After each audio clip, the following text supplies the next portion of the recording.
Good evening, everybody, and welcome to the Joint Living in Hackney and Children and Young People Scrutiny Commission. Before we proceed any further, there's a few procedural elements that we have to take care of. The first is the election of the chair for today's meeting. I nominate Councillor Adijare to chair this meeting this evening.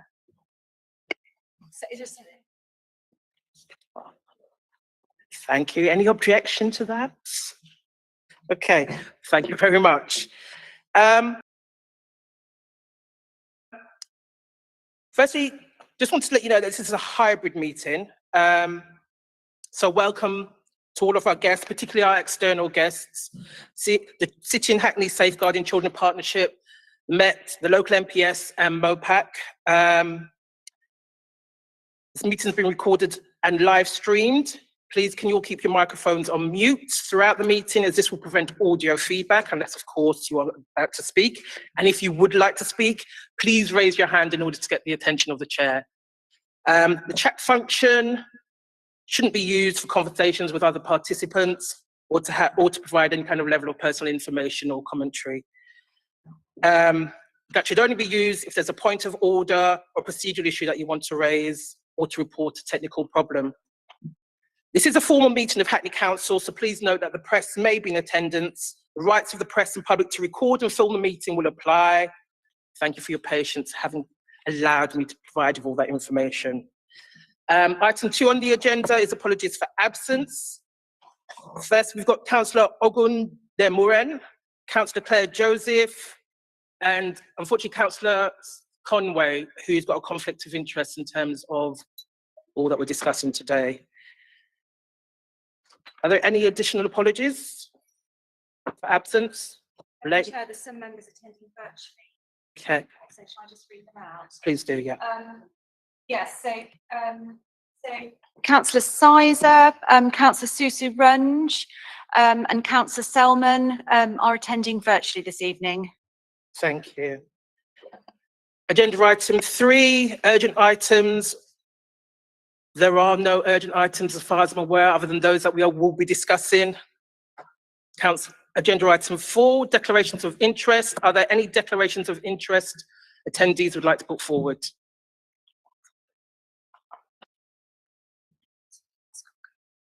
This does include school governors, anyone who's any kind.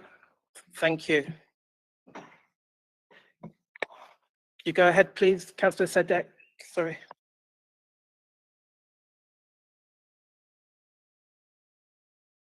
Thank you. Could you state your name, please, and your... Jo McLeod, School Governor at Sir Thomas Avenue. Thank you very much. Councillor Fajana Thomas. Councillor Thomas is School Governor as well. Thank you. Sorry, and fine.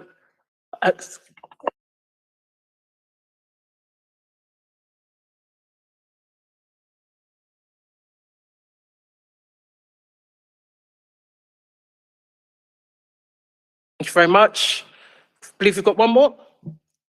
Sorry.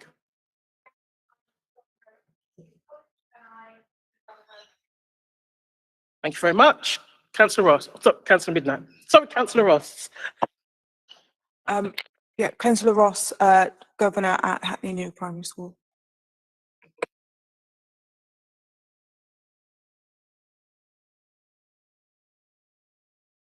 Oh, there we go. Yeah, Councillor Palace, I was the governor at Princess May School. Thank you very much. Seems to be it.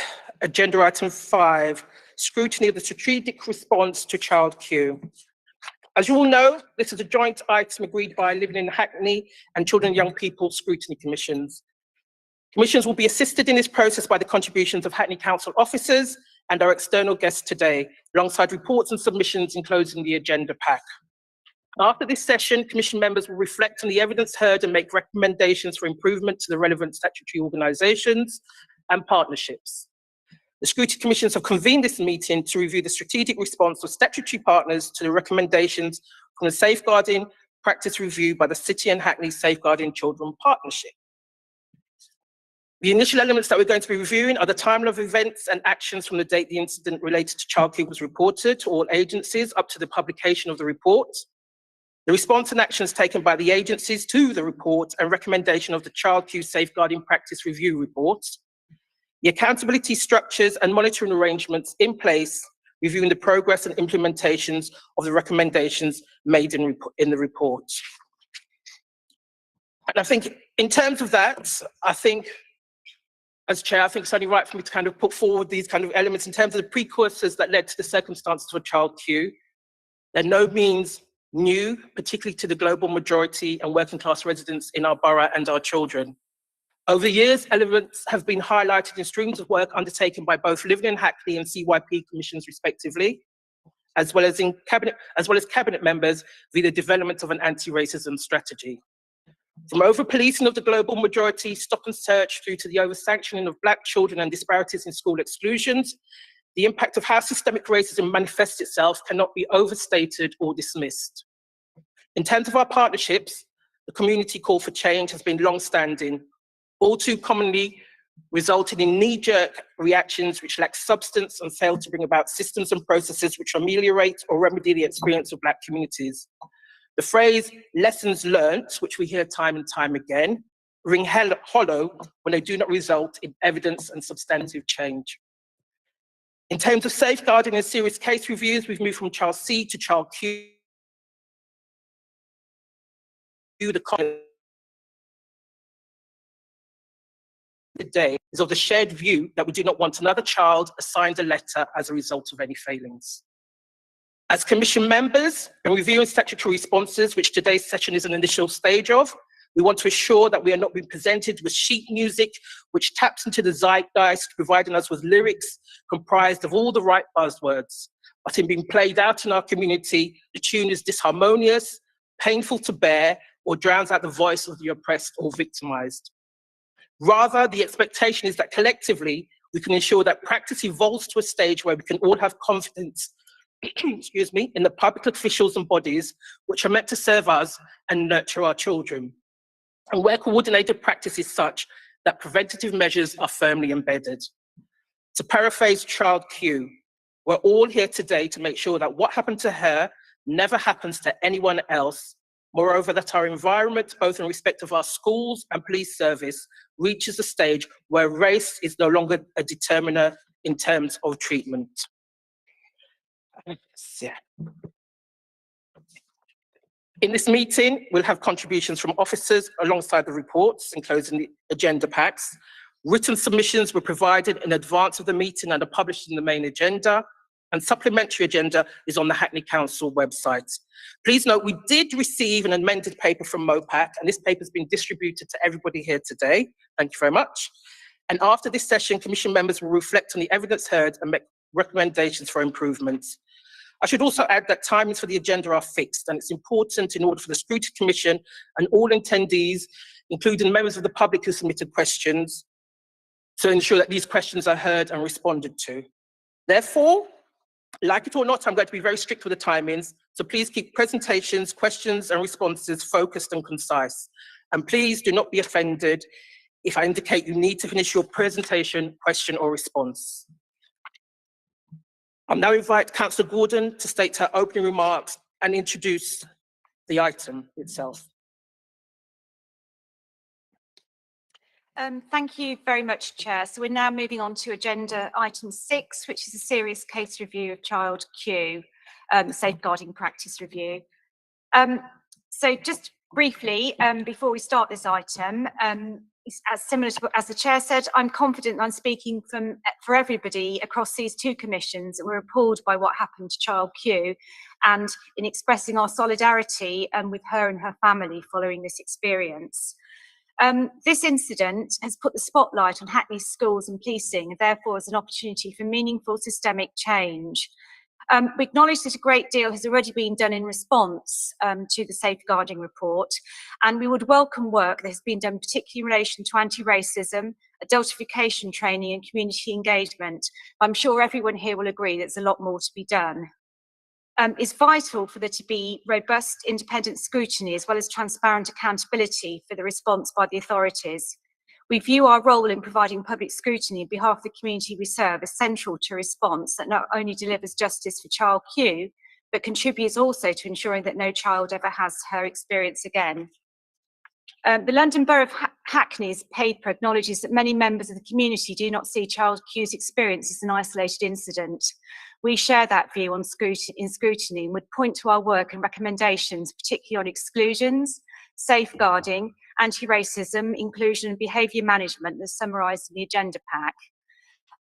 We would also know that questions are being asked by the community about the accountability of academy schools. So we want to make sure that all these issues are explored further, either tonight or in subsequent scrutiny sessions. So just,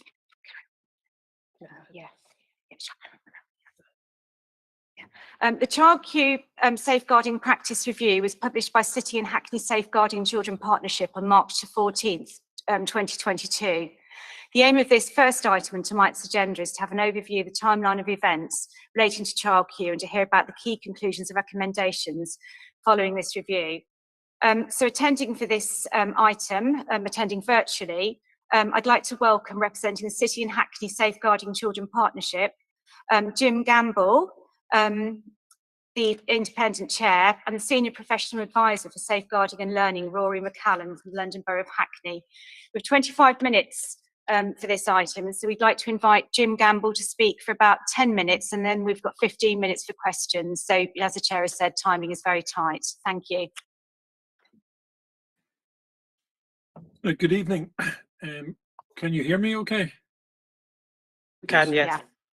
Yeah. Thank you very much, and thank you for the introduction to the report, and we too wish and hope that we don't have to use the alphabet to identify a child in the months and years ahead.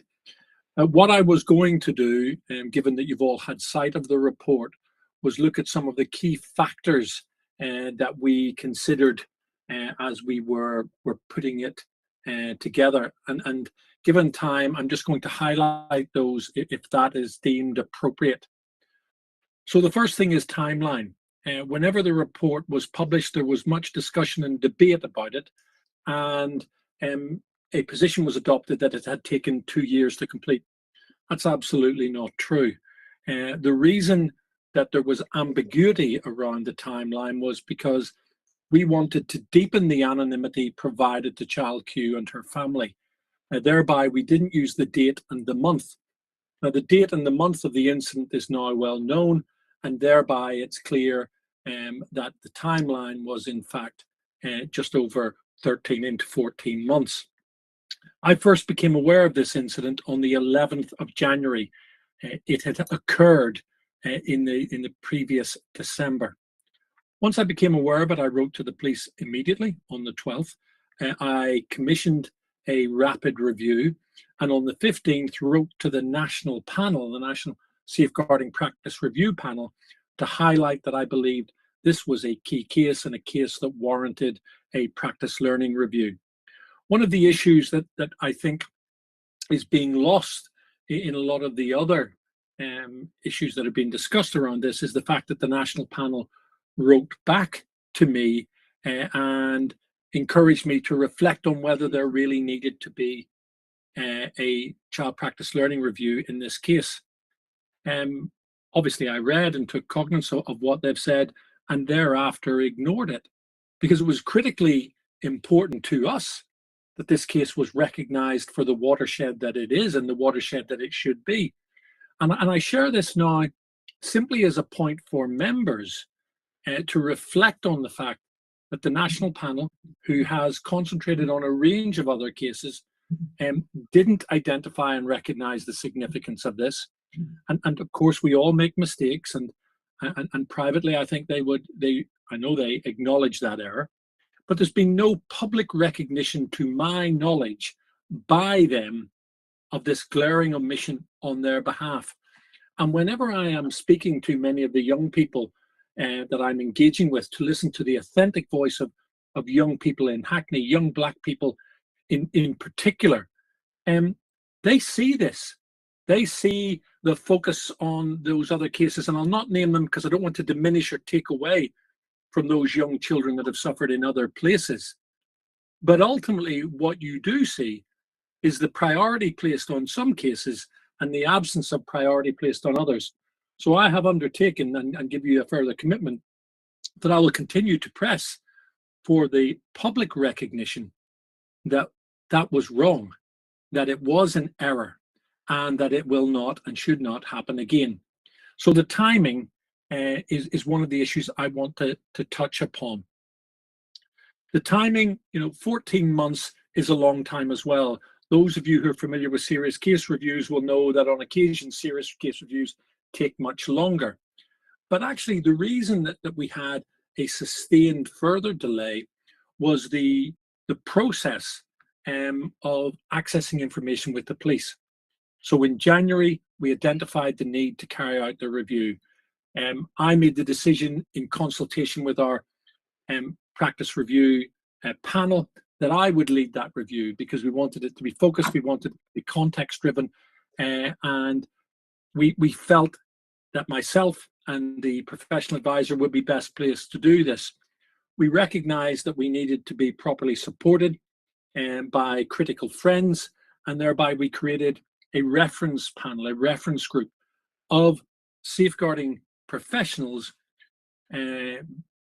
young Black women with lived experience in London, growing up, lived experience of what it felt like to be engaged by the police within boroughs, but also professional safeguarding experts who could then challenge us and ensure that our thinking was focused on the lived experience of Child Q and others. We didn't immediately go to interview Child Q because we recognized and realized that Child Q and her family needed time to come to terms with the trauma that she had been through. And children's services and others wrapped that service around her so that she was able to manage the trauma and to come to a point where she felt she could talk directly to myself and Rory. And she did come to that point in April, because what was key to us was that her voice, her experience, and the impact on her family was central to this review. All too often, as the chair has said, we tilt to rhetoric. We say the right thing to get through the right moment. We talk in terms of children must be seen, heard, and helped in our strapline. We wanted to make that real, and that was critical. At the same time, we had engaged the school to ask them to explain what had happened, when it happened, and why. And we also engaged with the police service. Because there had been complaints made against the police were unable to share any of the detail with us. And that was a huge inhibitor. In fact, it took us 6 months to get access to the statements, redacted statements of the police officers involved. Because critically, we needed to know why they did, what they did, where they did, when they did. So we pressed the Metropolitan Police at the highest level. We wrote to them on multiple occasions. We met with the borough commander. And let me be clear, my opinion is that the borough commander would have given us that information. The issue is the Metropolitan Police have a process to ensure due diligence and fairness in any investigation. So their professional standards unit would not permit that. As we continued to press, the case gravitated to the Independent Office of Police Complaints. And on the 6th of July, I wrote to their Director General explaining who we were, what we were doing, and the importance of extrapolating this learning at the earliest possible point and explaining the need to at least get access to the statements of the officers involved. And in October of that year, those statements were made available to us, and we were able to see, at least at that cursory level, why the officers did what they did, when and where they did. So we looked at support for Child Q and her family, when she was right, listening to her voice, understanding what had happened to her and the impact that it had, engaged with the Metropolitan Police Service and indeed the IOPC, and actually pushed them to let us see what the police had said.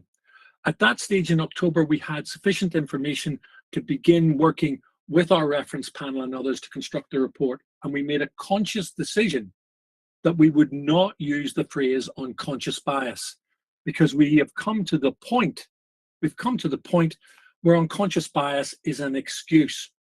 It is seen as, well, it was unconscious bias, it's nobody's fault.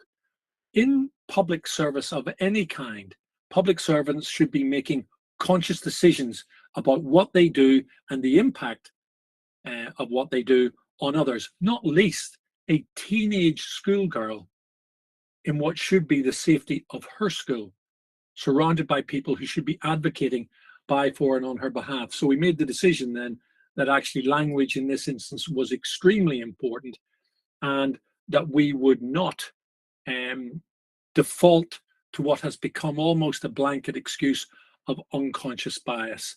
And you will see from the report that we considered a range of issues. The family felt like it was racism. The impact it had on them was racism. When we spoke to them, that was extremely clear.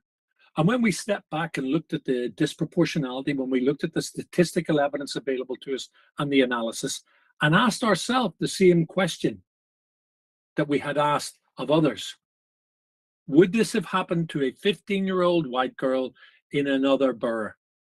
And the answer universally to that question from everyone was no.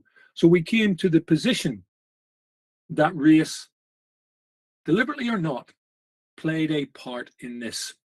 Furthermore, when we engaged, we came to the position that adultification was also a key factor in this regard. And when we'd spoken to colleagues in the police during interviews and others, people were ready to accept adultification, but not racism. And we felt that it is really important that people understand that actually adultification isn't about what a person looks like. Adultification is about how you see that person when you look at them. And I'm sorry to interrupt, Mr. Gamble, because this is of huge value what you're presenting here today, but we are drawing to a close in terms of the time allocation here. We've got another minute. Sorry. Thank you. Yeah, thank you. I'm coming to the end of what I wanted to say. So there was a huge issue there around the fact that adultification is a component element of racist behavior. So the early lessons, that we saw were there was no safeguarding first approach.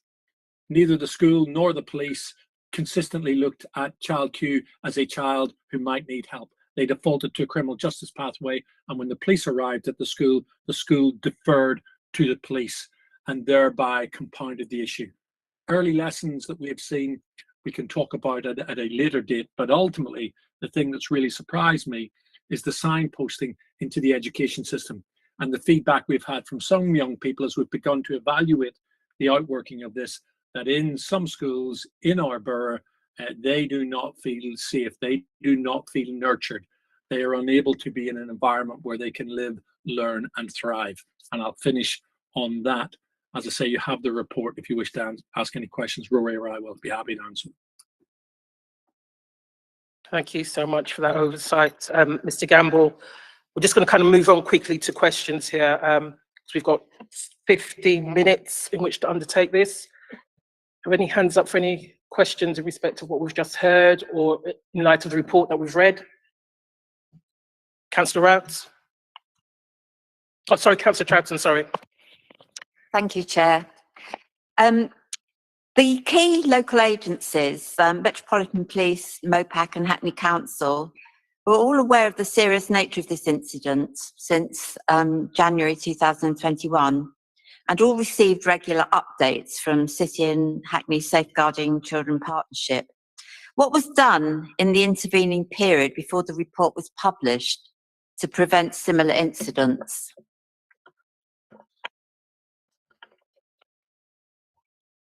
During the immediate aftermath, the Metropolitan Police reissued guidance clarifying when searches could and could not take place and when they should and should not take place.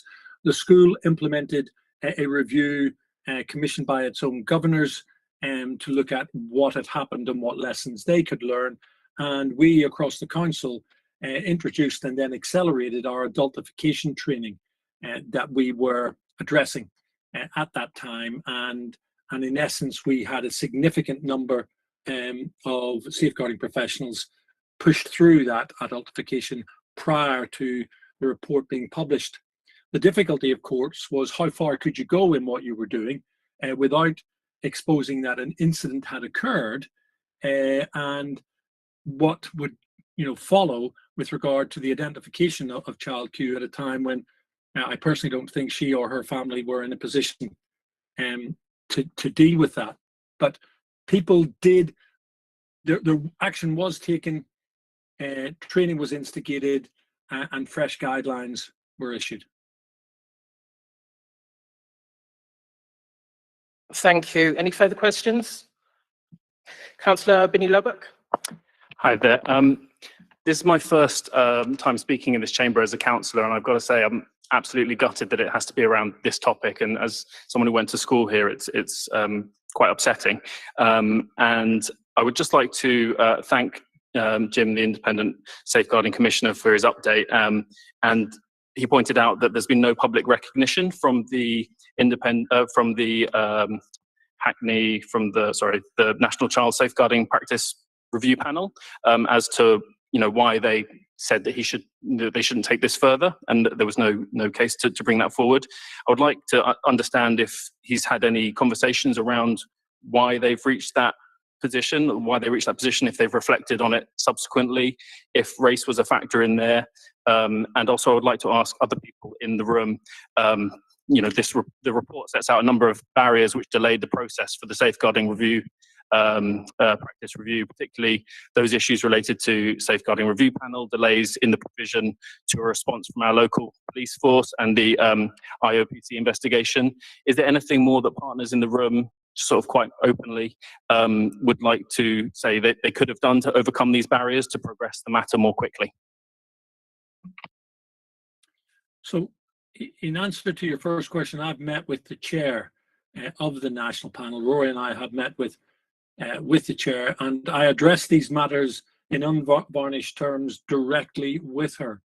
She accepted in that conversation that this was indeed an error that the panel had made. And when I pressed for when they were going to publicly acknowledge that, because it was important that young people in Hackney heard people in authority say, look, we got it wrong. This was wrong. We accept that. It won't happen again. I was told that they were considering when the right time might be to do that. And just two other things before I pass on this to anyone else.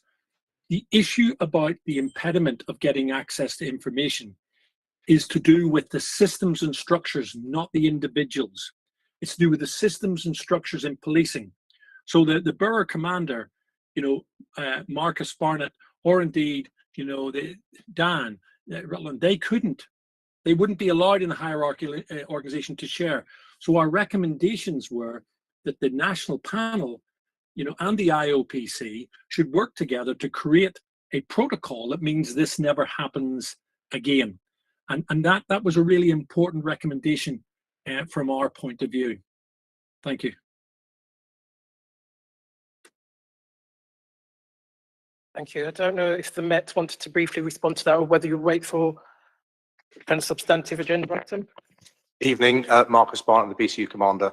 I think Jim's probably covered it, and I should maybe a bit later on cover it as well, but I think he's probably quite succinctly covered the fact that policies, regulations, in policing terms, processes with the IOPC, legal judicial processes and complaints procedures do preclude us from, providing information at certain times, even though obviously, as Jim has quite rightly said, it would have been ideal to and would have moved things on. The processes don't allow for that for probably very good and valid reasons, which I'm happy to explain a bit more later on. Thank you. Also, I've got a question. This is from MOPAC. Safeguarding Practice Review sets out that 25 children were strip searched by the police in East London BCU in this period. Do we have any further data on the nature of these searches? Were there any other searches undertaken in schools? How old were the children involved? And was a parent or an appropriate adult present? If not, in terms of any of the above, what steps are you taking to secure this data so that future monitoring can be meaningful and effective in terms of what's timescales as well? Thank you. Thanks. So Kenny Bowie from MOPAC. So just to add, obviously everybody in MOPAC and the mayor as well was horrified by this case, and it's clear it shouldn't have happened in the first place. So in terms of oversight of, We just can't really hear you clearly enough. Okay, it's not normally a problem I have. Sorry, you might need to, I don't know, there's all kinds of methodologies. You might need to point it up in the air, I'm not sure. I just shout? Okay, Sorry. so in terms of strip search and MTIP, so there's obviously different kinds of strip searches come to mean sort of cover a multitude of things, but one strip search in police context happens in a custody suite. There are roughly 1,000 a year across London, as I understand it. And then there are more thorough searches, which is part of a normal stop and search. And then there's more thorough with intimate parts revealed. Now, of all of those, what we have been working with Lawrence Taylor, the DAC, who has a gold group set up in this, is he has been looking at all of the cases across London, because clearly, although this has happened in Hackney, I suspect, and I'm pretty sure that this is not just a Hackney issue, this is a much wider policing issue, and probably in all likelihood much wider than just the Metropolitan Police. He has been looking, and I think is due to complete fairly shortly, a review as a first step of all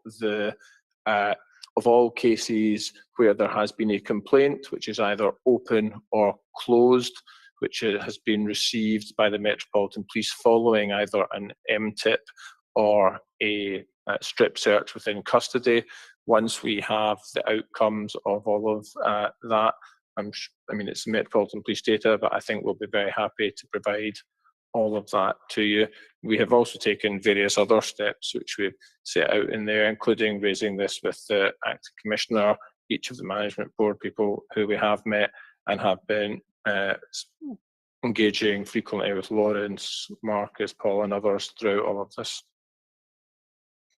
Thank you very much. Go ahead. I mean, thanks very much for offering us that data. Have you got any idea of the timescales we can expect that within? Thank you. So I'll look to my Metropolitan Police colleagues there if they know how quickly, but I think that review will probably be concluding shortly. It's a couple of weeks, I think. Can I just provide a little bit of clarity on terms of, I think you said there was 25, I think is what you said. Just for a point of clarification, and again, very happy to cover it a bit later on in more detail. So in terms of more thorough intimate part searching, as a colleague from MOPAC has said, so there are numerous different search methodologies of which we can obviously utilise. One is a strip search, which will happen inside a custody suite. There is a stop search on the street, which obviously officers will utilise, and then a more thorough intimate part search is a slightly deeper search in terms of going beyond just outer clothing, jacket and gloves, for example. So in 2021, I know the numbers are significantly lower, certainly since Child Q and implementation of some of the recommendations which we'll speak about later on. In 2021, there were 228,000 searches in totality across London. That's all the searches I've just described, MTIP, more thorough intimate parts. 4,300 MTIP searches in London. Of the 228,000, that's about 2%. In Hackney, and of course I look after Hackney and Tower Hamlets. So in Hackney, there was 162 more thorough intimate part searches of all age ranges across the piece. But the most kind of relevant one linked to Child Q, obviously, and young people, there were 7 more thorough intimate parts searches of children, which is age 10 to 17. The other numbers you're referring to is in Tower Hamlets. So the combination is, I think, is 25 or 26. But as my colleague has said, it is under review. We'll get you that data as a result of the review. But as I've been made aware thus far, there is nothing that is similar to Child Q in terms of the circumstances. But they're the numbers, just to kind of put them in context and just a bit of explanation. Okay, thank you for that clarification. We are going to have to move on. Is there another question? So, Councillor Sadek. Thanks, Chair. This is a question for Hackney Council and the Metropolitan Police. A culture of healthy and robust challenge between agencies is critical to effective safeguarding of children. How can City and Hackney Safeguarding Children Partnership ensure that there is not a culture of deference to the police or any other agency, and that local practitioners are confident and able to challenge each other when appropriate safeguarding action is not being taken?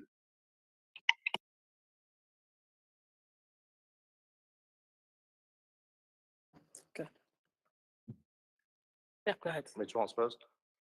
So I think it's important to recognise that, of course, Jim is the independent scrutineer for Hackney children's safeguarding, but there is a statutory body which sits alongside and works together to maintain a healthy and very kind of focused approach around children's safeguarding Hackney, of which I am one of the statutory partners, as is Jackie and our colleagues from Health.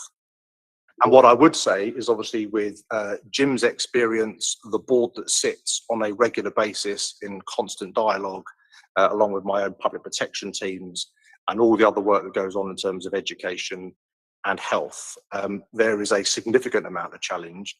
And again, in terms of the review around Child Q, as an example, when the review came back and the national panel said it wasn't going to go any further, we as a statutory body in full support with Jim were happy for that to be further looked at.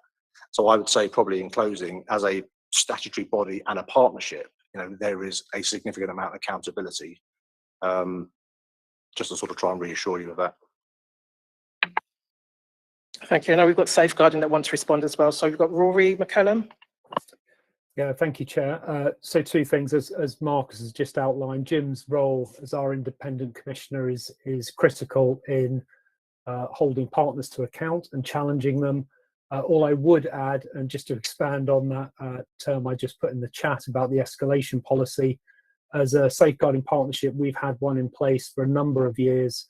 It's widely promoted through our level 1 to level 3 safeguarding training, so frontline practitioners can provide a level of professional curiosity and challenge when they're not happy at what they see or where they disagree with a decision another agency has made. So it's an ongoing work in progress, but again, we are cited on it as a partnership, and we know that this is something that we have to continue to promote. Thank you. All right, we're on borrowed time here, Mr. Gamble. Could you be very brief in terms of your contribution, please? Thank you. Thank you. Yeah, we've also formed a core group and a number of other working groups to monitor progress and improvement. And I will publish a report prior to Christmas, in late autumn, prior to Christmas, that updates and evaluates that progress and gives you a sense of our reassurance about where we are with regards to the organisations involved and indeed others in the safeguarding partnership around that level of reassurance. Thank you. Just got time for one more question. Thank you, Chair.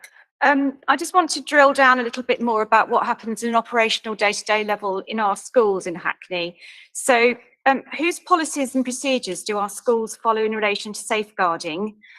Is it their own policies, or is it Hackney-wide policies or partnership policies? And what happens if there's any clash between these policies? Also, what is being done to ensure consistent best practice in relation to safeguarding is followed across our schools? I think that's a question really for our education leads. Thank you.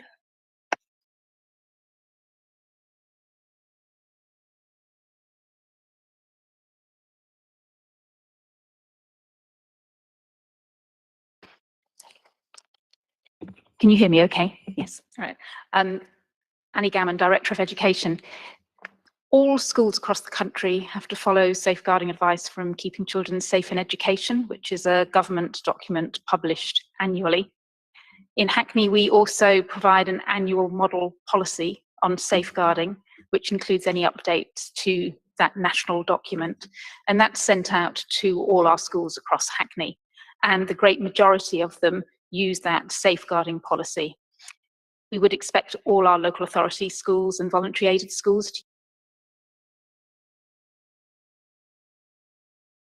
use that policy. There may be slight differences because of the way the governance works.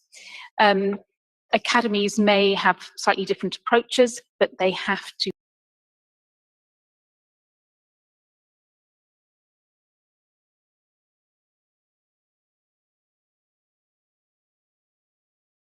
follow that Keeping Children Safe in Education safeguarding approach.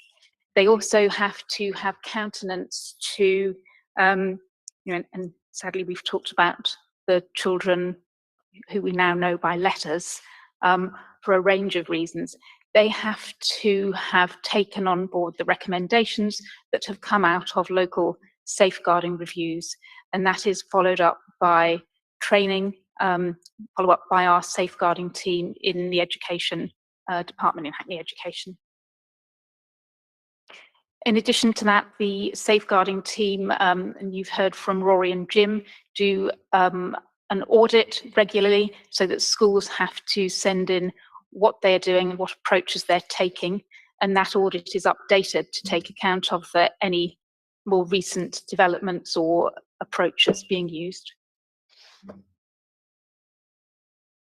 Thank you. I think it would be very helpful for Children and Young People's Scrutiny Commission to have a copy of the Hackney guidance, if that's possible. Thank you.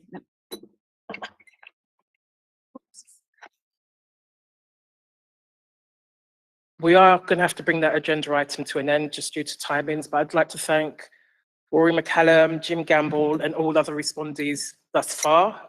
Really appreciated your contribution today and the ongoing work that you're doing as well. And we look forward to seeing you again, because obviously this is not the end of the matter in terms of scrutiny in Hackney. Thank you so much. So moving on to agenda item 7, this is strategic response of statutory partners to Child Q.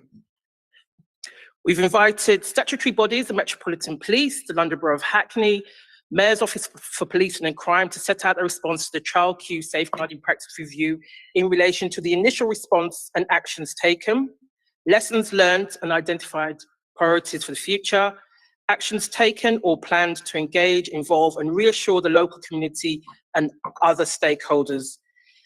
In terms of attendance, we've got the Borough Commander, Detective Chief Superintendent Marcus Barnett, Central East, Borough Commander, Unit Hackney and Tower Hamlets, wonderfully long title, Area Commander Paul Brogden, thank you, Frontline Policing, Crime and Public Protection, Met Headquarters, Detective Superintendent Adam Gabus, thank you.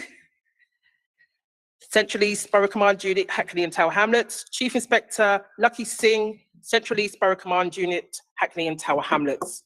Representing the London Borough of Hackney, we've got Mayor Philip Glanville, Councillor Susan Fajana Thomas, Cabinet Lead for Community Safety, Councillor Antoinette Bramble, Deputy Mayor and Cabinet Lead for Education and Children's Social Care, Mark Carroll, Chief Executive, Hackney Council, Jackie Burke, Group Director for Children in Education, Annie Gammon, Director of Education, Sonia Khan online, thank you, Head of Policy and Strategic Delivery, and representing the Mayor's Office for Policing and Crime, MOPAC, Kenny, is it Bowie or Bowie? Are you a Bowie? Be a Bowie. Director of Strategy and MPS Oversight. This is the bigger piece of discussion that's going to take place today. We've got 65 minutes for this item in total. Each organisation will have 5 minutes for a summary presentation, then we will have 45 minutes for questions. We will have presentations from the police, Met HQ and local MPS, MOPAC, the local authority, Hackney Council's response in relation to education and safeguarding, the local authority, Hackney Council's response in relation to community safety. Cool. Can I ask representatives from each organisation to briefly introduce yourselves and keep your summary presentation to time? Firstly, I'd like to invite Area Commander Paul Broden and Borough Commander Marcus Barnett to speak. Well, good evening. Marcus Barnett, I'm the Bcu Commander. I know I've sort of briefly introduced myself, and I will keep this brief, obviously aware that you want to take questions from us. Firstly, and just to reiterate, and I have said this previously to Jim and many others, and publicly, to reiterate our apology from the Metropolitan Police Service. And I don't say that in any way, and picking up your points earlier on, Chair, in terms of how sometimes apologies land and feel hollow. I can absolutely assure you that me personally, as a human being, as a dad, as a police officer, and all of my colleagues, it is beyond regrettable that this has ever happened to a young child. And so I absolutely mean it. Our apology is sincere. It should not have happened. And I hope that what we say and what the conversation happens this evening goes some way to reassure you that we are working with our partners very closely and with the community to try to address the issues that have come from Child Q to make sure it doesn't happen again, and as an organisation, and then beyond that in terms of our policing response in Hackney, which I'm completely committed to and continue to be so. In terms of answering the question, and again, I appreciate it's very brief, the strategic response from us, what does that look like? Well, of course, you've heard about Jim Gamble's review report, which I was completely aware of all the way through the sort of the process and some of the frustrations that many people have aired. And I reiterated, the apologies to Jim right back from very early on to apologise and offer to go and see Child Q and the family. But you've seen probably the letter that's come from DAC Lawrence Taylor, who is the Met's lead for Child Q. He chairs a Met-wide gold group. And he would have set out, you've probably seen his letter on the 30th of March, which I will obviously reference, because that unequivocally says that we accept the recommendations in the review, and we as an organisation will continue to work with our local authority partners, with the community to address those. And as a snapshot of things that have happened since that review has landed, since the conversations that have taken place, and since we have seen the outpouring of emotion, concern, anxiety and anger from the community, a number of things have happened, led by my colleagues, for me, obviously, as the local gold commander from Adam Gaboose and Lucky Singh, working with local authority partners on a joint action plan of work that happens behind the scenes on a daily, weekly basis, working with the local authority partners, the public protection teams, the safeguarding teams, to address some of the core issues on the recommendations. My public protection team themselves working very closely with education, with health, to make sure that there is a far greater safeguarding lens to any such things as future MTIP searches, more thorough intimate part searches, and when we know that a child has been subjected to a search either in that context, and there hasn't been any since the 4th of April, and I'll come on to authorisations in a moment, and when a child is subjected to a strip search, for example, in custody, that we provide them with a far greater level of care and support, and we look at them as children. And coming back to the adultification points. We are working very closely, particularly Chief Inspector Singh in his role in neighbourhoods, around community engagement, both young people. We have such groups as the account group, which was referenced in the review document, but other such groups, Voyage and Lucky, will be able to talk, at length about the community engagement with young people, as well as our own independent advisory groups, safer neighbourhood boards, expanding out our monitoring groups in terms of stop and search, oversight and scrutiny. That has happened at pace, including within stop and search. And again, we're very happy to talk about it, and I appreciate we're rattling through. In terms of stop and search, when a child is stop searched, how can we approach that stop search through a safeguarding lens, looking at that child, and how can we speak to, engage with, inform and update a parent or guardian that your son or daughter has been stop searched? For example, in Hackney, where you might think they're at a friend's in Croydon, for example, how can we inform and contact those parents? How can we provide those children with information and leafleting updates around your rights, contact groups locally or otherwise to support young children? That is already landing at Central East and Hackney and Tower Hamlets. And of course, internally within the BCU, my team, but across the Met, looking at the way that we authorise and manage more thorough intimate part searching. You probably saw some of that in the media, but we moved very quickly into a process where no longer was it a sergeant that would have oversight of a more thorough intimate part search. It would go to an inspector, which is another rank above, and it's more of a proactive authorization, be it a negative or a positive that somebody will be searched. How do you authorize it, justify it? That's implemented locally. And Sorry to interrupt you mid-flow, Borough Commander, we've got less than a minute left. In terms of that work, that's now been rolled out across the whole of the Metropolitan Police Service to safeguard children across London.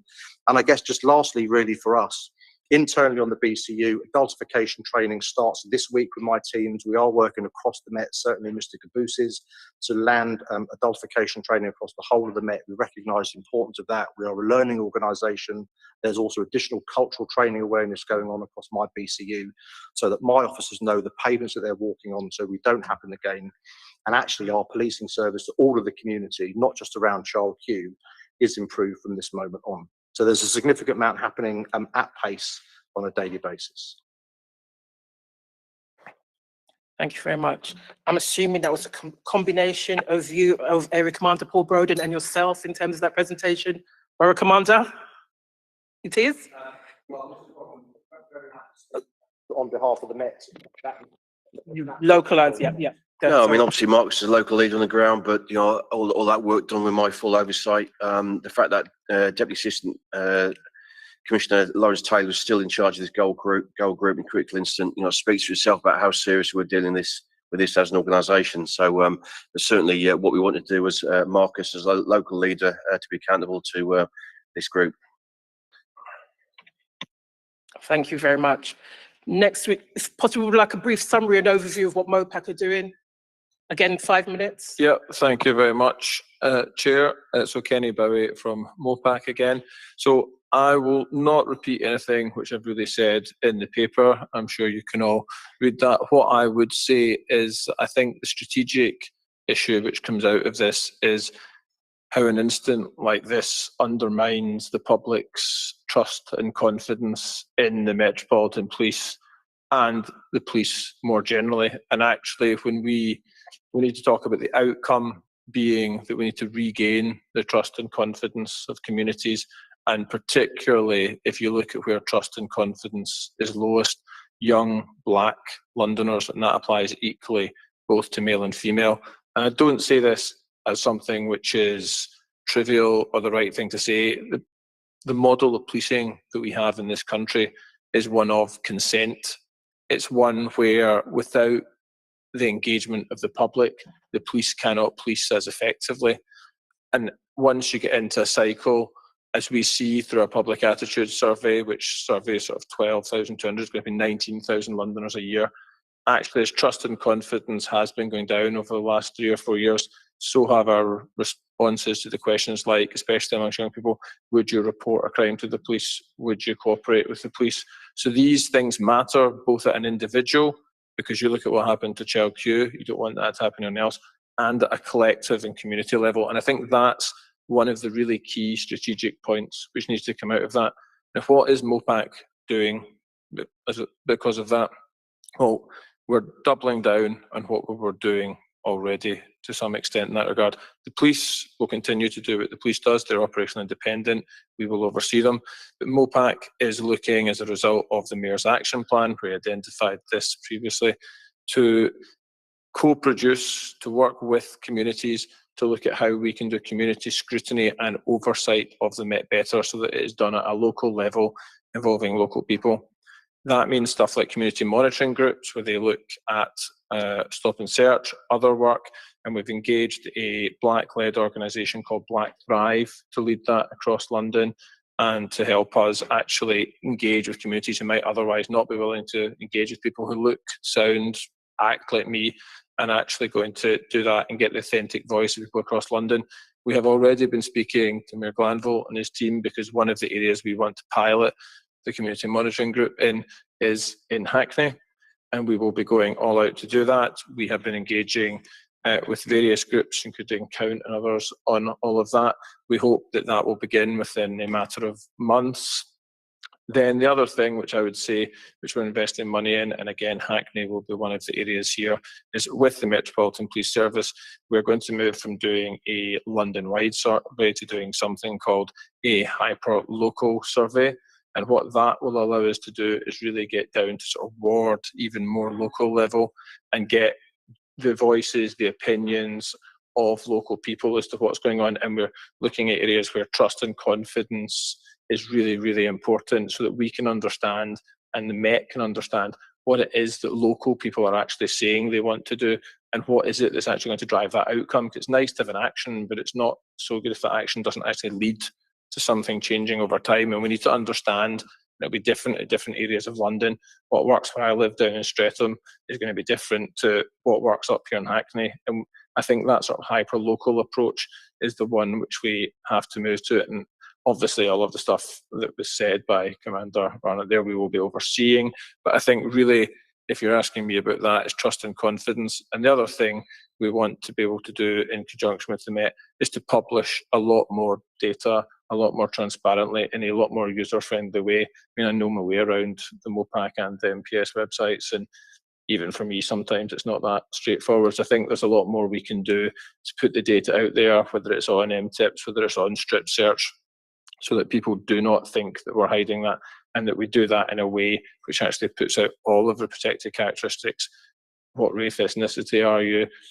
Were people disabled? What gender were people? I think all of these things get the information out there and let it be hyper-local, and actually listen and co-produce with communities when you're looking at community oversight so that they can hold the police to account for what's going on in their local areas. Thank you very much, and for keeping to time. It's clear there's a lot going on at the moment, and I know colleagues are chomping at the bits to kind of put questions to you, but we are going to take our next presentation from our cabinet members and the Mayor of Hackney, Philip Glanville. So sorry, it's a bit more listening, but you've got a bit of breathing space, so enjoy it, sit back. Would you like to go ahead, please?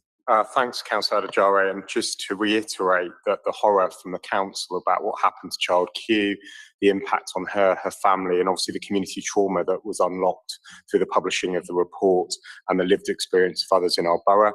I also want to acknowledge in your introduction the role of scrutiny, not just in response to the child Q report, but the long-term work that you've done around exclusions and trust and confidence in the police and the timeline that you set out in the report. Clearly, this should never have happened, and we do not want it to happen to anyone else in our borough. It is really important that you have a sense of the political leadership on that agenda as well as the officer leadership, and I hope you see that in the submission that we have made. I'll be speaking very briefly and then I'll hand over to my cabinet colleagues. Upon the release of the report, the review, we set up a gold group under the council's critical incident structure. They coordinate not just the response to the report, but the checking in on the support for child Q and her family. Since then, we've moved into a more mainstream response. So there's a strategic response group that oversees the council's response. It's chaired by the chief executive and meets fortnightly and includes the cabinet colleagues around me. And that is where we're looking at not just the response to recommendations, but the wider work that we're doing on this agenda. And it's really important that we do that on a regular basis.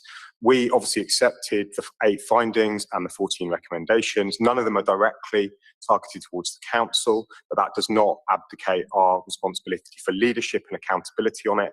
And I think the close working relationship with Jim and Rory and colleagues has been shown. And it was through that process that we agreed that review process after 6 to 9 months to make sure that this wasn't a report that ever sat in a desk drawer. And I acknowledge as well that we have a similar approach to other cases like child C.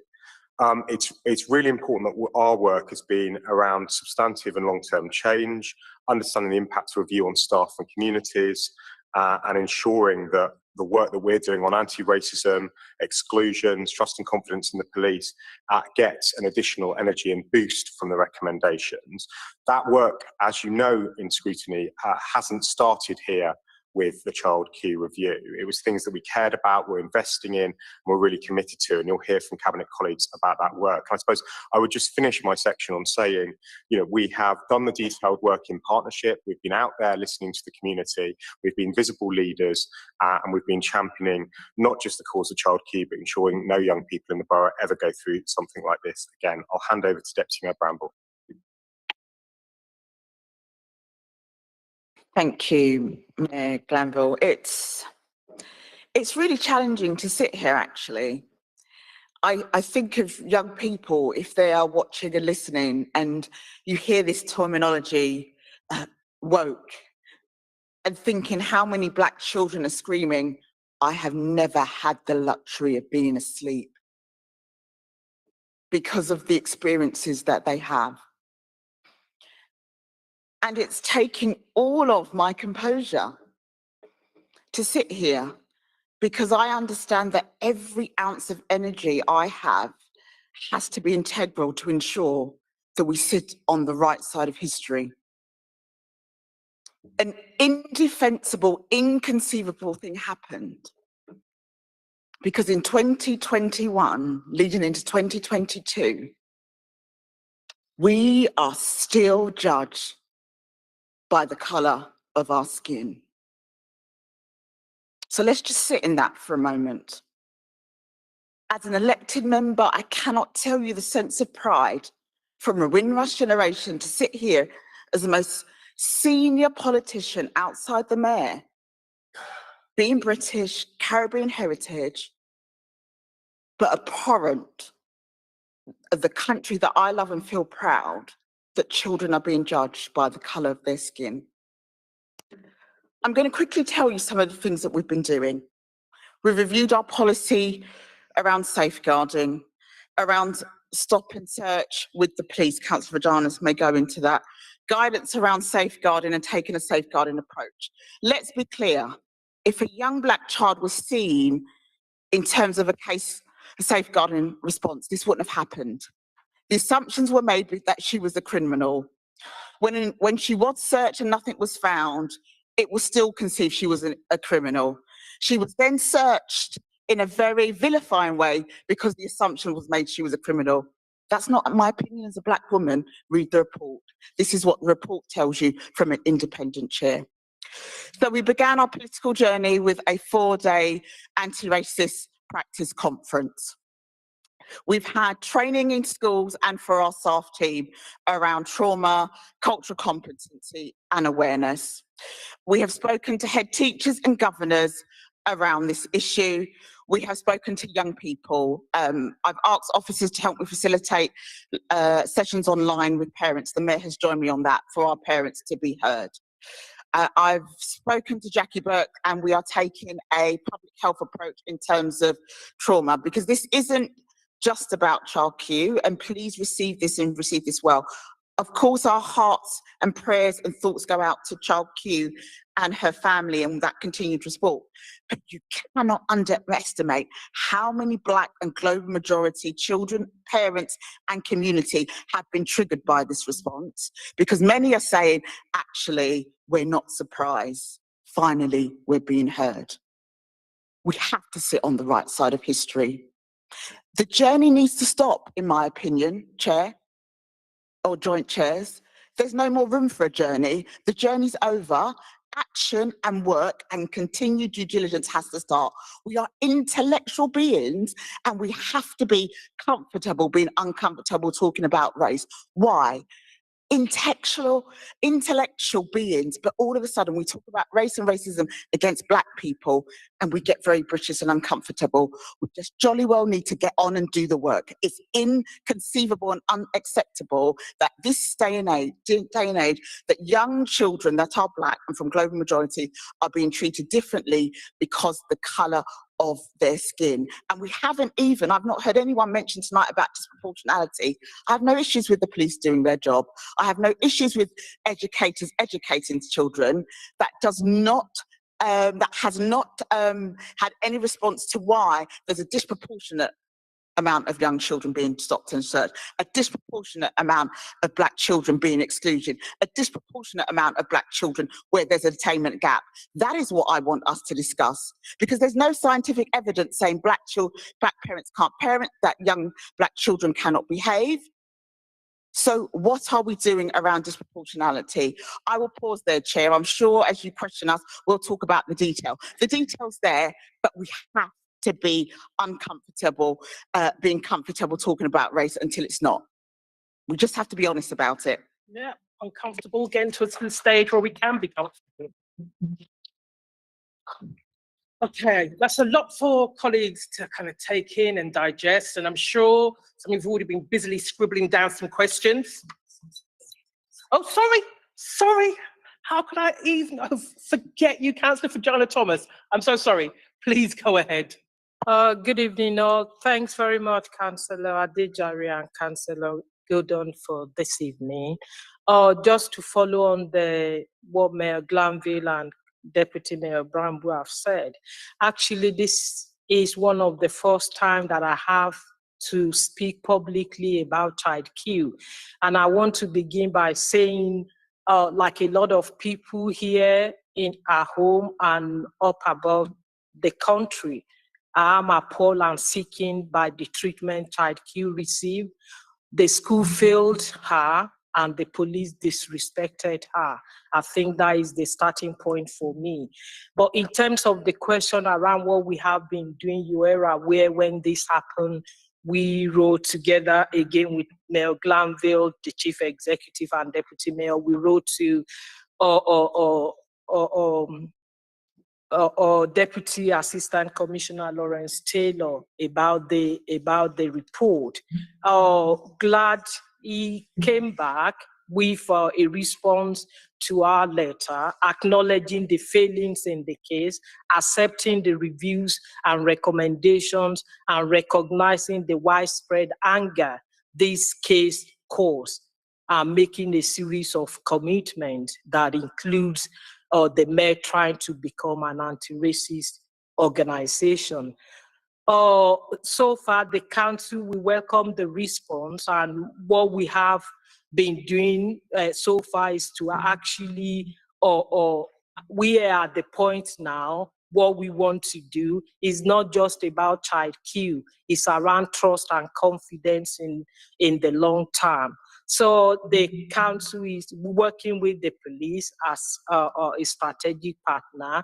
We are drawing up a strategy, a plan to monitor trust and confidence in the borough. Already, a police action plan board has been set up with the police, and officers have been working in the community. We've spoken to many people, in particular young people that are negatively impacted by negative policing in the borough. We've got their insight, and we are developing that strategy. And that strategy will be owned by the Community Safety Partnership. The Community Safety Partnership is jointly chaired by the Borough Commander, the BCU Commander, and the Hackney Chief Executive. So that journey will start in 2 days. On Wednesday, I'll be chairing the Community Resilience Partnership, where we are bringing many people from the community. It's going to be a co-production, and that will start the journey of the draft of the action plan. And that action plan will be, we have outcomes, we have dates, so that we can monitor and come back to living in Hackney, come back to Scrutiny Committee, and go back to the community in another 6 months, in another 1 year, to say, this is what we said will happen, and it has been happened, and report progress to our community. Thanks very much. Thank you very much, Councillor Fajana Thomas. I think ultimately that's what all of us here are seeking, the change that's necessary, and for there to be tangible outcomes which everybody across our community actually feels. In terms of questioning, if you're ready to go, colleagues. You're a bit keen, Councillor Triton. Off you go, thank you. Thank you, Chair, and thank you to all the Cabinet and Mayor for your very valuable comments. I've been observing police training. I've done police training myself, and been involved in the recruitment of police officers. And I see, young, well-intentioned people going into policing, really unprepared for, what lies ahead. They go in, to their training, and they come out not knowing where to draw the line when it comes to policing our global communities. They are not learning the things that they need to learn in police training. So my question, Chair, is, what is going to be done to bring this police training, because they learn about impinging on human rights. That's why it's so devastating. Policing is essentially impinging on people's human rights, but they don't know, they don't learn, where that line has to be drawn. So what is going to happen about that, and how are the police going to address the issues of disproportionality, within boroughs like Hackney? It's indisputable that our global communities are subjected, to invasive, policing, and it's evident everywhere, and the police have to have because we've raised this time and time and time and time again. It's been going on for decades. How is the police going to actually put a plan for training in place that addresses this? What is going to happen? Nuts and bolts, please. I'll start the answer, and then maybe colleagues, if they want, because I know they've been involved in some of the more detailed conversation lately. So in terms of training and an officer's journey from the start of their career through to out on a BCU at a borough, a London borough, which is generally speaking where officers will come if they are frontline policing. And at the start of their journey, they go through a series of training. The training plan, the structure of training has changed in recent years. From being at a training school, it's now sort of more university based, and then based on a local BCU where they're going to get posted. We do deliver, and I know that it's under review, not just because of child Q actually, but because of stop and search, stop and account, cultural awareness training. Officers do receive training in diversity, the communities, cultures of London, the history of London, the policing of London, but it is relatively limited in terms of the overall training package that they get, but they do get awareness training. I think it's fair to say that when officers arrive on a BCU, they do receive additional local cultural awareness training through things like street duties courses where we bring in, and we're doing that at the moment at Central East, where we bring in community members from all over the BCU to talk to officers, to discuss lived experience, to understand what it is to work in a busy, thriving, diverse community, to live in a busy, diverse, thriving community, the challenges that they've experienced. And we are starting to dig deeper into some of that because of just, say, child Q, but lots of other things have happened. And it's been mentioned earlier on this evening about rebuilding trust. There is a big cultural review going on across the Met at the moment, Baroness Casey, amongst lots of other things in response to, frankly, the issues that have dented trust and confidence in Londoners in terms of our policing response. And part of that is to look at the training, the vetting, the standards of our officers when they're in. What does that look like? How do we maintain a level of standard? So we are acutely aware. But what I would say, and it's not me trying to sit here and be defensive in any way, shape or form, there has been a significant amount of training over the years in terms of diversity and inclusion and equality and how do we police the streets. But I absolutely get, Deputy Mayor Bramble, I absolutely get, the pain and the hurt that's been caused. And I have said the same to my own officers in terms of the conversation about racism and the conversations about disproportionality. People are kind of almost frozen on the spot when we have to talk about it. And I absolutely get there was a conversation to be had. And I do believe that the Metropolitan Police Service actively anti-racist commitment, and we are moving forward with that. But I don't know if colleagues want to add anything in terms of, What Mr. Bowie indicating? Oh, Bowie, sorry. Thank you. Adam Gibbous, Detective Superintendent. I just wanted to touch on what you said about officers coming out of training. And what training do they get about local communities and diversity and different cultures? And I think the difficulty with that is when they come out of training school, which culture do we train them on? And so what the approach we're trying to take locally, and the work I'm doing with Sonia Khan's team, is what we want to do for Hackney is to create a history of Hackney that can be given and taught to the officers that we get. So our brand new officers, whether they be probationers, so student officers, or whether they're new on promotion to us, so they're not from the Hackney area, to say, here, this is the history of Hackney. This is what the residents of Hackney have gone through. This is their cultural history. This is the history of the police in Hackney, to do that educating bit, exactly what you said there. Because on an organisational scale for the Metropolitan Police, I would go as far as say it's almost impossible to do, because no two London boroughs are the same, the makeup's not the same. So it's something we're trying to do in Hackney together with the local authority. Okay, would you like to go ahead? Sorry. Hi, Lucky Singh, Chief Inspector for Partnership. So within learning and development, we have cultural awareness training. But for me, that oversees this portfolio, I didn't feel it was enough. So the additional cultural awareness that we've trained, additional cultural awareness training that we put in place at the moment has covered all of my Safer Neighbourhoods team. That's our dedicated ward officers and all of those in the community, which with the commitment of the Borough Commander will get rolled out across the BCU. But this isn't just about cultural awareness around faith. This is about lived experience of young people. That's really, really important. So I oversee stop and search, I oversee cadets, youth, and I'm really passionate in those areas. And one thing that I've got from young people and the meetings that I've been at, listening to the community, listening to partners, counsellors, etc., is that lived experience is really, really important. And one of those things is for our staff that travel from all over the country to come into London, Essex, etc. Some haven't experienced London, don't know the diversity of it.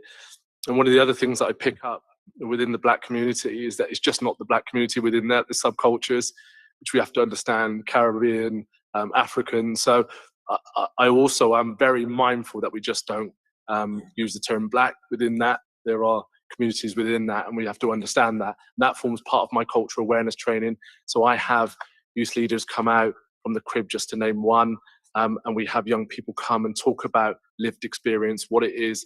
And we also have people from different communities, young people that talk about what it's to be first generation Bengali or first generation African in the country, and what it's like, and that torn between how our parents are culturally back home and what it's like to be first generation here. That's just trauma in itself, about some of that cultural piece. So I oversee that, and being first generation in this country, I get that. So I have that lived experience. So I try and make sure that training gets factored out. All right, thank you very much. I think for most of us from the global majority, you know, as you said, our experiences do differ from person to person, but within that, it's also what mechanisms you've got in place to make changes as and when needed, and rather than just being seen as a fix, a complete fix to these kind of circumstances, which are long term. So we just got the Mayor Glanville just wanted to come in quickly. We are going to have to bring this question to an end. Sorry. I didn't want to jump across MOPAC coming back in. I think they were first. Go ahead, sorry. I'll be very quick in that case. So I just wanted to address disproportionality, which was one of the things you asked about, and just to say that the Deputy Mayor actually chairs something called the Disproportionality Board, because we do talk about this quite a lot in MOPAC, which has members from all the sort of criminal justice agencies, from the police, from community and others on it, the aim of which is to try and look at why is there disproportionality, not just within policing, but across the criminal justice board. And one of the first bits of work which we are hoping to undertake, and where we have set up a group to start looking at this, is to try and understand why is it possible to explain the levels of disproportionality in stop and search across London, looking at stuff like what are the positive outcomes, what's the rates between your Misuse of Drugs Act, your Section 60s, all of that sort of stuff, and do that not just at a London level, but look at whether it's also possible to look even at a more local level. So, and part of that group, it does contain the Metropolitan Police, so they are engaged in doing this. The idea would be that ahead of the next disproportionality board, which is towards the end of towards middle of next month, sorry, that we will be able to bring back a sort of proposition to that board for them to sign off, and actually for us then to look at that. And if that comes back and says that some of it is inexplicable, then the whole reason behind doing that is it personal, professional, societal biases which are there, but we'll know, to put it one way, the sort of scale of the problem properly. Whereas at the moment there's lots of little bits and pieces and lots of different ways which have different academics, and we have tried to cut the data. But I think what we want to do is really try and bring everything together and see if we can answer that disproportionality question. Because stop and search, when we have gone out and spoken to communities, when we did our consultation of the policing crime plan, it comes back as the single sort of biggest issues, especially for young Londoners, in terms of what does drive a lot of their trust and confidence in a lot of the interactions that they see and hear about. Thank you. How brief can you be, Mayor Glanville? This is going to be the last part, yeah. Yeah, just very quickly to add to that, I just wanted to give reassurance to Councillor Troughton that we are very much focused on the partnership work in Hackney that Sonia and the police are doing that's been referenced. So that's practical learning and training and support from adultification to the work on cultural competency and moving towards being a truly anti-racism partnership locally. But we're also trying to influence the central Met and the change that's been outlined by MOPAC and others. So we met very early, both on the officer and political side, with Dame Louise Casey to try and influence her review and some of the challenge. It's why we've got that relationship with Lawrence Taylor and Paul Bogdan and also Deputy Mayor Linden, making sure that we can try and pioneer the very best in practice here in Hackney, but we recognise that we need that support from the Central Met to do it, to institutionally change, because these are much bigger issues than just Hackney, and we know it goes beyond just global majority communities when it comes to trust and confidence in policing locally. And I'm sure, you know, in the discussions that we're going to have starting off this evening, we would explore some of those other issues in future meetings. Chair, just to quickly add that we've also spoken to ministers on this, but just a comment about where to start. You start with the data, and it's really important that we don't dilute the Black experience. And the data tells us that the disproportionate response starts with Black people. So that is where you start your training. That is where you start the challenge of intellect. And then you overlay that in every community that broadens and stretches out from the global majority. We're going to have to bring that to an end. Thank you. Thank you so much, everybody. Councillor Pellis, you've got a question. The global majority, but in particular the Black community, have been promised change time and time again, after Suslaw, after Stephen Lawrence, and now Child Q. We are here again, and the stench of failure on the part of the police is very clear for the community to see, and we have to face up to that extremely in this meeting today. I was on the steps of the town hall with many of my constituents, and what I heard was, here we are again. There was no surprise. There was almost a kind of resignation to what has continually happened. And it is astonishing what happened to Child Q. And I think going forward, we must have confidence that the police will act lawfully at all times, particularly in relation to any searches, but especially the searches involving the exposure of intimate parts. So my question is in particular to the representatives of the police here today and MOPAC. In what circumstances do the representatives from the police at today's meeting, believe police officers can do a search involving the exposure of intimate parts, particularly on a minor outside of a police station?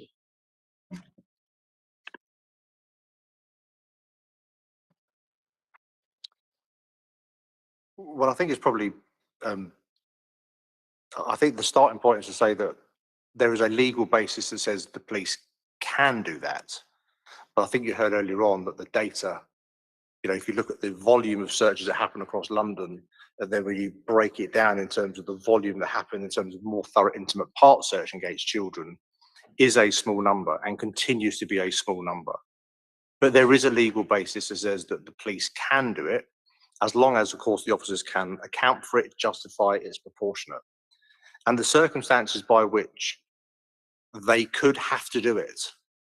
And again, you'll remember that I've said earlier on that now the authority process for a more thorough intimate part search of a child has changed, and we have to record the rationale as to whether you authorise it or it's not authorised, so we can see and we can show that in terms of transparency. And there hasn't been one search since the 4th of April since we've implemented this new process. It has not happened. But there may well be a circumstance, sadly, where because of that child's safety, so we are not talking about criminalising, and I've said, you know, this should not have happened. But if there is an issue of exploitation, vulnerability, somebody has got something secreted about themselves, where there is evidence, there is intelligence, we are concerned about that young person's safety, and I'm just giving an extremist example, there may well be a circumstance where officers have to undertake it. But of course, it's under an authority now with an appropriate adult present wherever there is a possibility of doing so and in a safe environment. that remains dignified and where we can justify. But of course, policing, I'm afraid, in some circumstances can be very unpredictable, and there is risk to people that we have to safeguard. So it is a very small number. I can't say it will never happen that we search a child in a more thorough, intimate parts way outside of a police station, but it will be the absolute. And I say it has not happened since April, but I can't say it would never happen. But there are some extreme examples that maybe say it could. Go quick follow-ups. Yeah, I'm just finding it very difficult to reconcile this with the PACE code. If you look at 3.7 in the Code of Conduct, it is very clear that the preference is for a police station.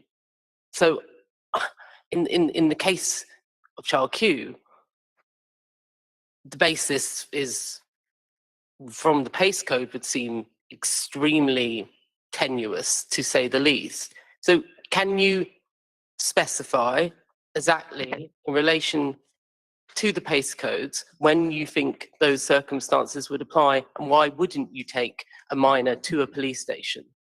Well, as I've said, the Child Q circumstances, as we all know, and of course it is still under investigation by the IOPC, and I've said it should not have happened in the way that it has for Child Q. And you're absolutely right. There should have been an appropriate adult. There should have been all sorts of other things in place to safeguard and maintain the dignity of Child Q. And of course, in an absolute ideal scenario, we will make sure somebody is in a place of safety. It doesn't have to be a police station, but where they are in a place of safety, they have an appropriate adult, there are safeguard measures around them. But of course, where there is an extremist situation where we generally fear for that person's safety, I cannot sit here today and say that there would never be a situation where a more thorough, intimate part search of a child would not happen if we felt that there was a risk to that person's safety. But I am very clear that it is not the norm. The numbers are already very small, and I have said, and it's now across the whole of the Met, the authorization process, it says there is far greater levels of scrutiny and authorization. So please be reassured that this is not a situation where it is going to happen unless it's absolutely extremist. Did you want to come? Very briefly, please. Is that okay? Oh, my apologies. So just to clarify, outside of a jacket, outer coat and gloves, it just has to be out of public view, but not a police vehicle. So it doesn't stipulate in PACE that it has to be at a police station. But what we have done, what we have done is that we have made a dedicated room now at Stoke Newington Police Station for MTIP searches, which means that all of the protocols, processes, guidance is very clearly displayed, and we've reviewed our estate on that and put a dedicated room in so that we have that facility there to be able to transport people into a safe environment, and all the processes and protocols are clearly there for our officers to be able to review. Okay, thank you. Any additional questions? Councillor Garbutt? Yeah, thank you. So we've heard the scale of the number of searches that have undertaken on Hackney residents, and just to bring in again the disproportionate nature of that on the global majority, but also what we hear from residents and groups who've bravely spoken up about the traumatizing impact of every one of those searches. And also, as you're just speaking about it happening just behind, away from sight, we hear from children and families that it's happened in bedrooms and in schools and places that children feel safe. And obviously that really disrupts that feeling of safety. So strip search is the focus of the MOPAC statement, but not of the MPS statement. I just wanted to hear from both organisations that you do you accept the overuse of this in children under 18? And just to pick up on something that was said earlier, although 7 is a small number, that is 7 children and 7 families and 7 communities. And it would just be good to understand what was found in those cases. And I think you term it as an outcome, but if it actually resulted in any findings. Thank you. So I can come back to you with the detail of the findings. In terms of more thorough intimate part searching, so if you look at stop and search on the street, where officers will stop somebody for a reason, be it they think they've got a weapon on them or drugs or stolen property, and they justify it in terms of their powers, that's a stop and search on the street. And the positive outcome rate that says an officer, when they stop and search somebody, is currently sitting at around 28, nearly 29% of all the searches. If you look at more thorough intimate part searching, it's about 50%. There's about a 50-50 positive outcome rate that when you undertake a more thorough intimate part search, you are likely to find what you are looking for. You may find something else that was an unintended consequence. So you might be looking for a weapon, you might find drugs, or vice versa, for example. In terms of the volume, just as a point of clarification, I don't want to have to be any confusion. So when I quoted the number of, I think it was 228,000, that was not Hackney, that is the whole of London. And colleagues from the local authority will know that in the last 3 years that I've been in this role, there's been a significant amount of conversation and action and oversight and scrutiny around stop and search. And we currently sit at around about 6,500, nearly 7,000 searches, stop and searches a year in Hackney. I say about nearly 29% positive outcome rate. That's significant because about 18 months ago, we were sitting at nearly 11,000 a year. So we've done a significant amount of work through the training, cultural awareness. We've already talked about trading places, making sure our officers are more intelligence-led, culturally aware. So we have done a significant amount. And I'm not in any way, shape or form minimising or underplaying that there have been 7 children subjected to a more thorough intimate part search. I'm not in any way, shape or form. In fact, I think it's, and I've said earlier on, I'm a dad, I'm a human being. I think some of the things that I see that happen on the streets in London where children are exploited, and the point that hasn't been made is one of the reasons why we need to maintain a level of capability and to be able to stop and search and to be able to search in a more thorough, intimate part way where we have to. It's because we do know that there are children being exploited. And if people knew that they could make a child, in some examples, carry weapons and drugs, as we know that they are being criminally exploited, I would suggest that maybe you would see more children being exploited on the streets. So I'm not minimising, I would get you the figures and the data. As I said earlier on, there is not another child queue situation that has been brought to my attention since it's been made aware, I've been made aware of it. And we are doing everything we can to make sure that we don't have another situation like it.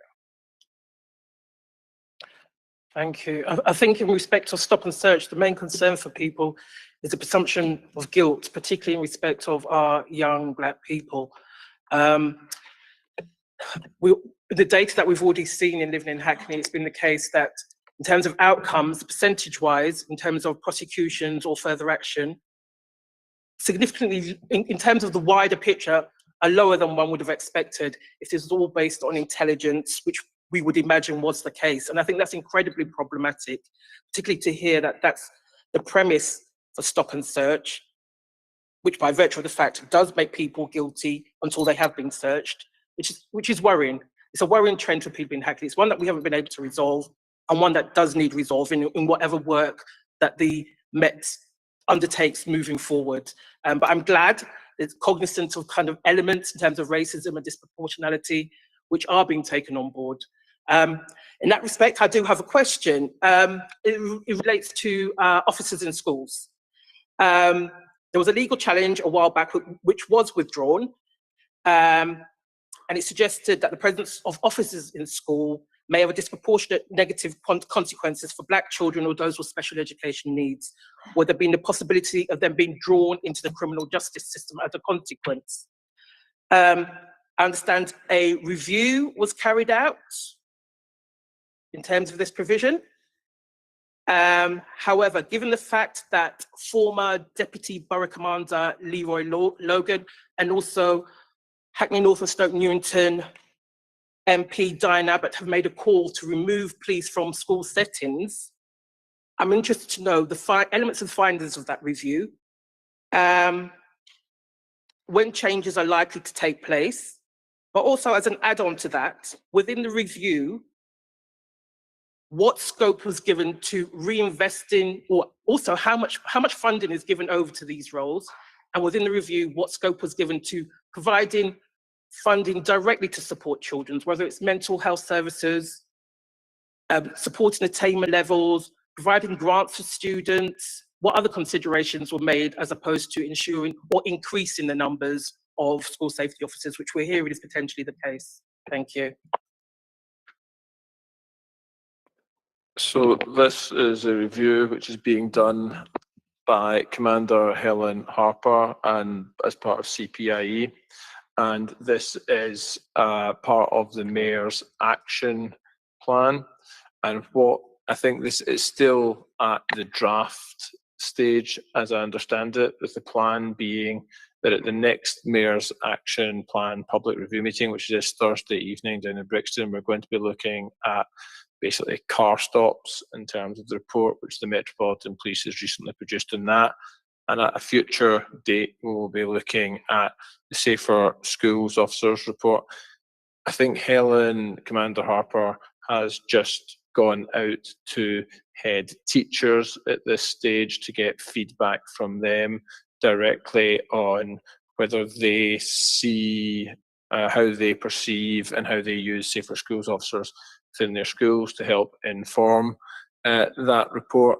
But clearly within that, one of the things which we wanted to look at is to make sure that the work that those Safer Schools Officers do has no disproportionate impact on Black children, and is one of the things which Commander Harper should be looking at in our report. As I say, that is still being drafted at the moment, but I would expect, I don't want to put a timescale on these things for the Metropolitan Police, but I would expect that later this year that should be available and be public.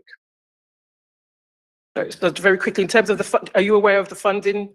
Not at the No? moment. We asked about progress of it at either the last or the second last oversight board, which we do, which is a formal oversight mechanism we have with the Met. And they gave us an update and we said, have you spoken to head teachers? Which they hadn't, and we asked them specifically to go back out and speak to the head teachers before they sent us the report so that we could have their input into everything. Okay, but also within the review, there was no direct conversation about redirecting this funding. That didn't comprise part of this. So you don't need to. Sorry, okay. It's okay. It's okay. It's all right. If you don't know, you don't know. Okay, we've got Meg Lanville who wants to jump in quickly. Thank you. I'm going to defer to Councillor John Thomas in the first instance and then come back in afterwards.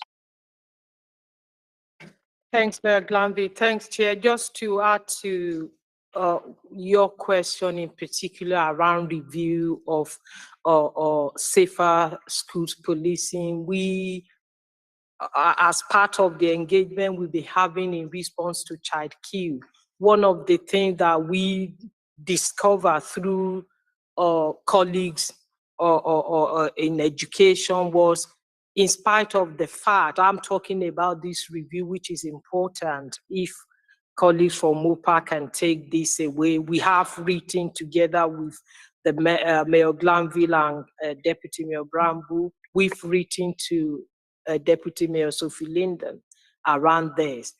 The protocol around this is supposed to, around safer school policing, is meant to be for good interaction with young people, with the community and with schools.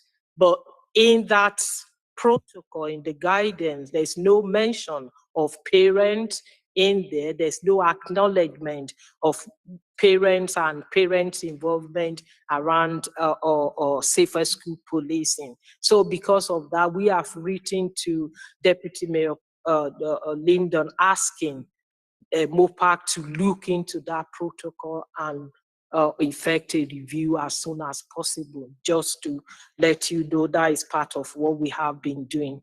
Thank you. Just Vice Chair Gordon just quickly wanted to jump in there.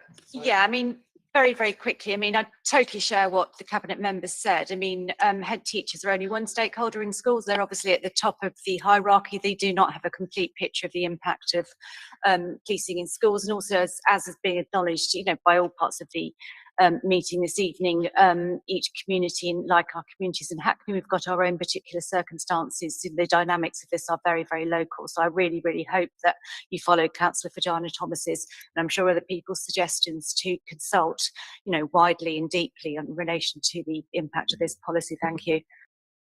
Okay, can I have a quick show of hands for anyone else who would like to submit a question for this agenda item? Okay, we've got three.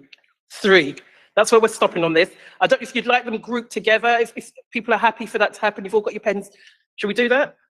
Sorry, Chair. Chair, could we just come back? Oh, we're coming back to that. Okay. Point? Yeah, so just building on what I think there's a danger that there's a false argument being made between safer schools officers and investing in youth services, support for schools, mental health and well-being. And notwithstanding what decisions might be taken by the Met or MOPAC around the resource that's spent on safer schools officers in Hackney, we have a rich range of support around our schools, around mental health and well-being. There's a young Hackney link officer for each school.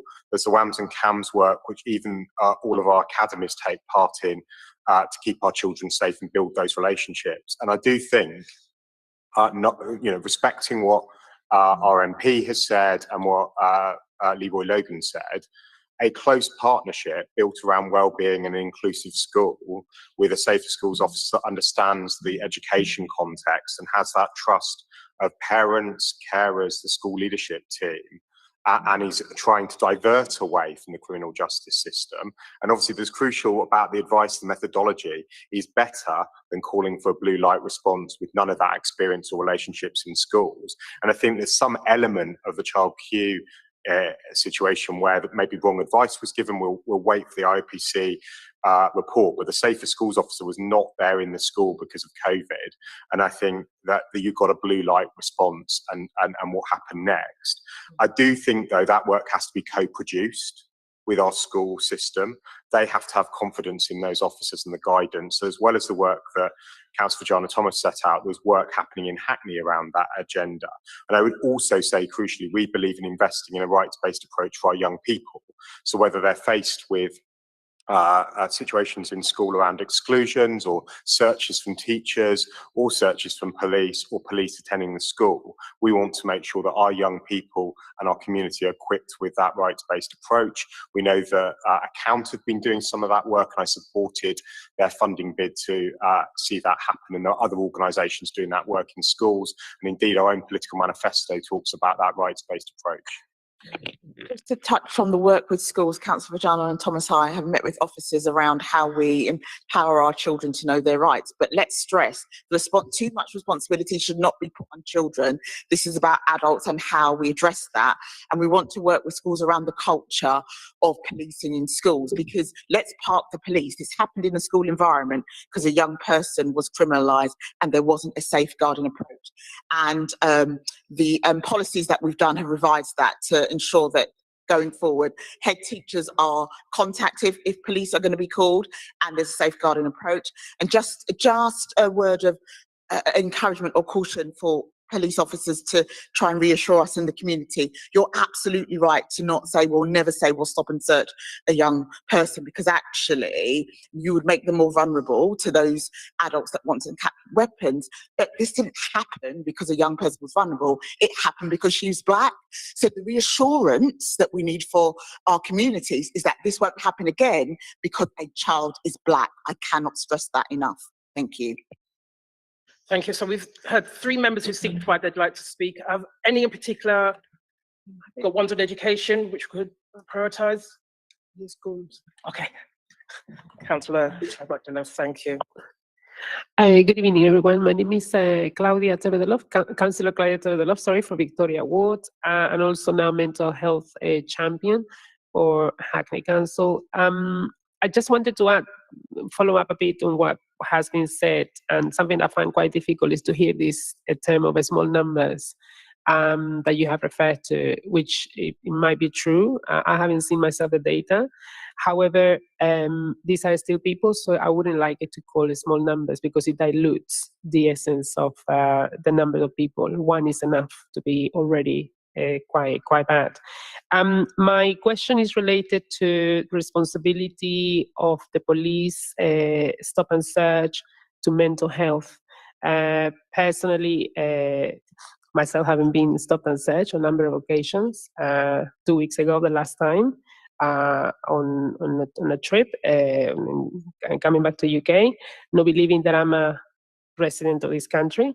Now, my question goes related to, there is a report that recently has been published in May that says that 77% of the stop and search result in no further action. So a large number of stop and search actually that don't lead to anything. Now, this poses a lot of stress and trauma in young people. Now, many of them could potentially view the police as a presence in their school as threatening, and given the lived experience that many of them have when encountering officers on our streets, could also be led to some serious long-term mental health impact. My question is, does the police acknowledge the impact on mental health on young people, and what provisions do you have to support those cases? Thank you. Well, thank you. Can I just stop you there so we can take the next two questions as well? So if you've got time to respond to them.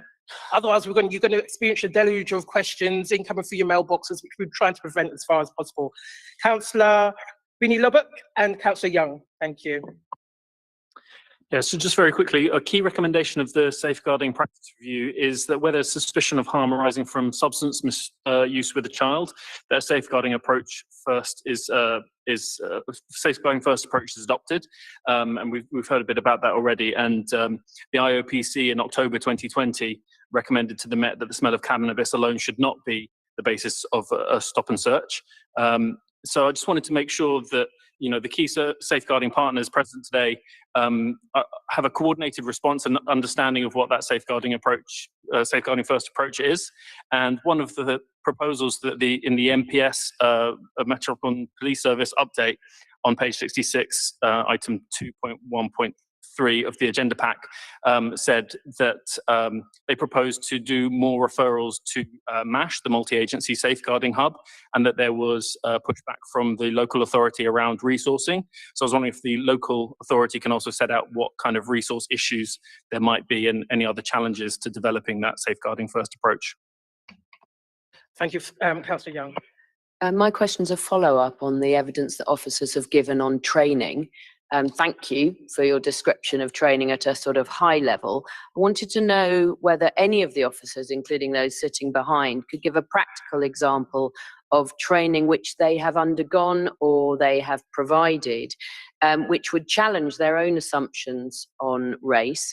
And this is really in relation to these questions about adultification, racism in stop and search, and the disproportionality that results.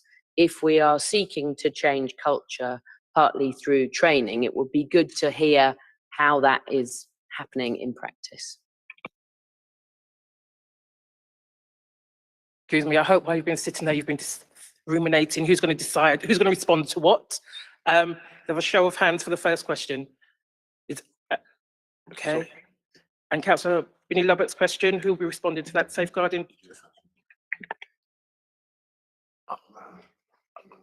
Councillor Glanville, and the final one, training back to the police. Okay, thank you. Please go ahead. Got 5, sorry.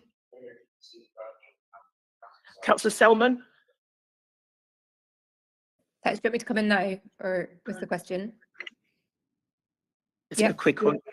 Yeah, so it was roundabout. It was a question for Hackney Education, which was to the extent that it's not already been covered, the practical act, and if they could set out any of the practical actions that local schools have already taken in response to the recommendations in Child Q, in particular whether they have confidence that all schools have reviewed their searching, screening and confiscation policies, and to the extent that they've got confidence that schools have consistently now reviewed their safeguarding training to update it. and anything about additional guidance that's been provided to schools, school governing bodies.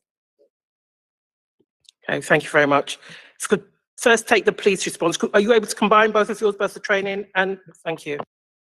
So I'll try and cover as much as I can on that. So the question around mental health.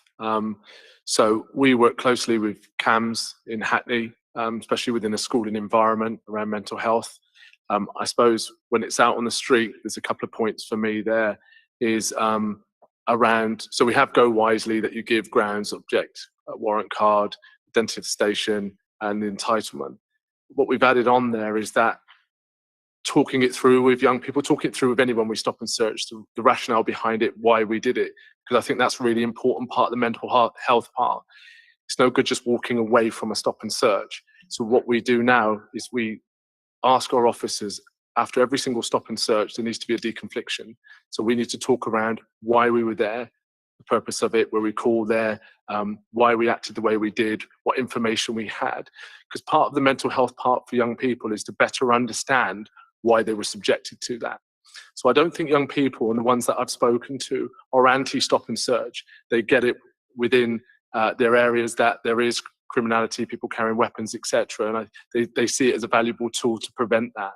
But what they do say is that interaction is really, really important. It's the understanding of why they were selected, if they were selected, what the rationale, what the intelligence was behind it. That's that real mental health part. It's that deconfliction at the end, the rationale for it. So we're trying to come away from that automated response of a mnemonic that works through. It's really important, the mnemonic, but ultimately we need to give some context of why that is. Because when someone can understand why they're being subjected to that level of force, the search, the inconvenience, the embarrassment to a sense, depending on where it is, they understand it. And it's how our officers conduct themselves is really, really important.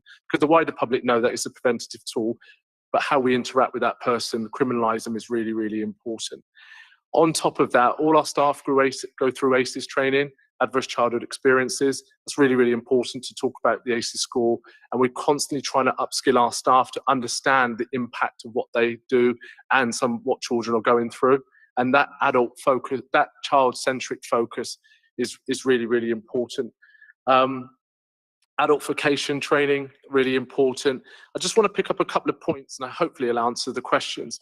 I oversee schools, and I'm probably going to divert across, but I'm really passionate about that area. Schools and education is absolutely paramount to building trust and confidence with the police service. I am opposed to moving Safer Schools officers out of an education setting. Some of the, and I'm happy to share it, some of the reports and scientific background around it, around education, schools officers actually presenting people in uniform issues around drugs.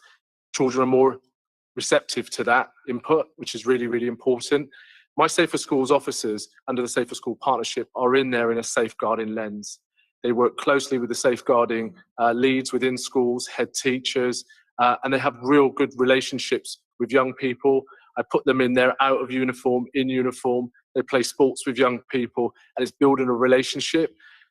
I'm not saying there's two sets of police officers, the ones that police the streets and Safer Schools, but Safer Schools officers go through a lot of different training, and we have an induction package for all of those that arrive to actually sit outside of that. And their job primarily is not to arrest people in school settings, it's to be there to safeguard, support the safeguarding leads, empower young people with education around carrying of weapons, drugs, stop and search, know your rights, trading places.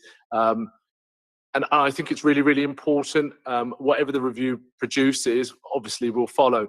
But just from Hackney and Annie Gammon, who sits with me on a Safer Schools working group, we also see the point that we actually aren't including parents, and that was picked up on our first meeting. And we've got another one scheduled, I think, Annie, this week, where we are outside the Safer School Partnership protocol. We are looking to develop an appendix that will sit there, just unique to Hackney, which I will roll out to Tower Hamlets. You'll have to excuse me. I'm going to have to interrupt because we've still got the elements of education to respond to, and we're now over time. Sorry, I'm really passionate about that area, so I apologise. Go on.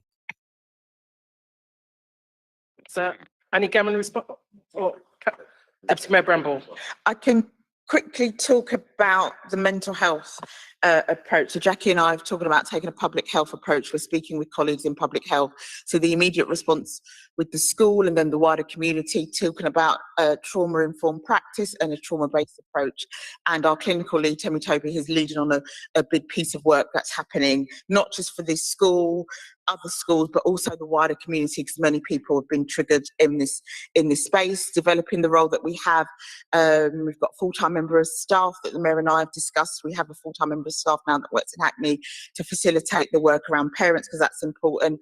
And I asked officers to change our kind of commissioning arrangements. So now there's a grant for community groups. So if community groups are listening, that they can bid for work to do some work with our children and young people around mental health and well-being. So there's a whole package there. I'm sure Diane or Jackie will pick up on the broader bit on about the local authority and the pushback.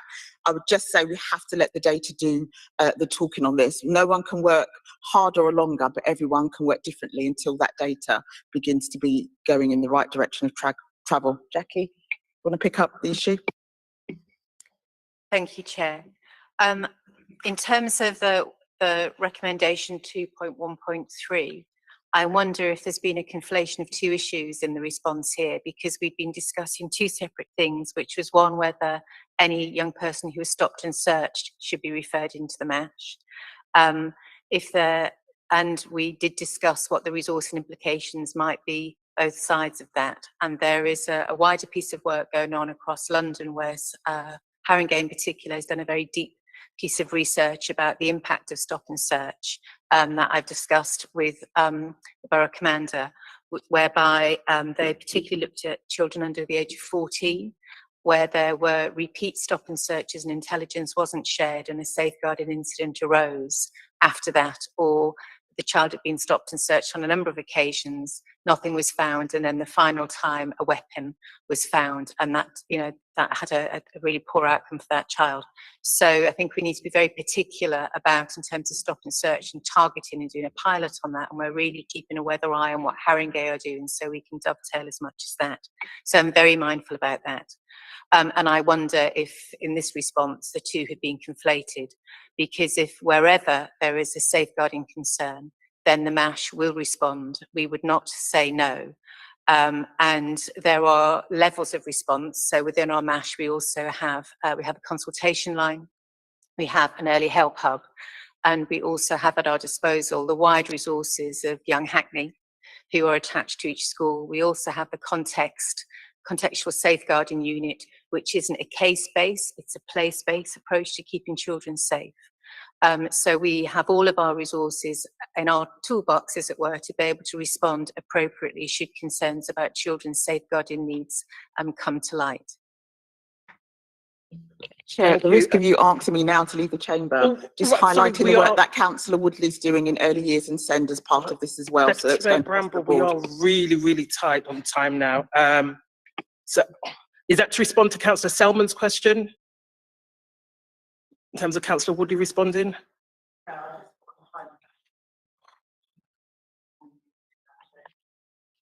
And I apologise if I don't answer this quite right, Councillor Selman. It was a little difficult to hear. I think you asked about training on safeguarding in schools. So there was specific safeguarding training for the school involved very rapidly as part of the follow-up to their investigation. And there is ongoing safeguarding training for all schools in Hackney through our specialist team. Following the publication of the review, we rapidly ran briefings for head teachers, for designated safeguarding leads and governors about all those recommendations, including that recommendation 8 about any holding or apparent use of cannabis receiving a safeguarding response, a therapeutic response, rather than a criminalisation one. I think also the head teachers in their conference within days of the report coming out made a commitment to following up these issues emerging from the Child Q case, this awful case, and that real commitment to a safeguarding first approach, treating each child as though they're their own child, and an anti-racist approach. We're really want to make sure that heads can follow that up, that we're supporting them to follow that up and challenging them. And part of that commitment was that they would challenge each other. We have an inclusion conference for secondary heads coming up in early July, and the follow-up to the 4-day anti-racism conference that was held in May, one very much focused on work in education in October, and the inclusion charter that's mentioned in our leaflet that I know my councillor colleagues have talked about will get additional resourcing so that we can really make sure we get that full collaboration from all the schools in Hackney. Thank you. I'm sorry if I didn't answer the question, so please come back to me. I do hope so. We will be coming back to people if we do feel our questions haven't been fully answered. So I hope everybody's open to that, given the extent of what's being discussed here today. We've got Councillor Ross, who had a follow-up in terms of one of the responses that we've received. Yes, thank you, Chair. Just to follow up on that last response, in terms of what you've been doing in response to the safeguarding practice review, what I'm wondering is what is being done in relation to the actual parental consent issue. A lot of many people, ourselves and the public, were quite genuinely surprised by the school's failure to obtain parental consent in this case. So I'm wanting to ask what is being done around this issue in particular, and if there's been any guidance that's been provided to local schools in terms of involving parents in an unfortunate situation where the police are seeking to actually strip search a child. It's certainly the case that parents, I think everyone has said, and I want to say again, that search should not have happened. And any of the professionals we know of, with hindsight, should have not gone down that route at all.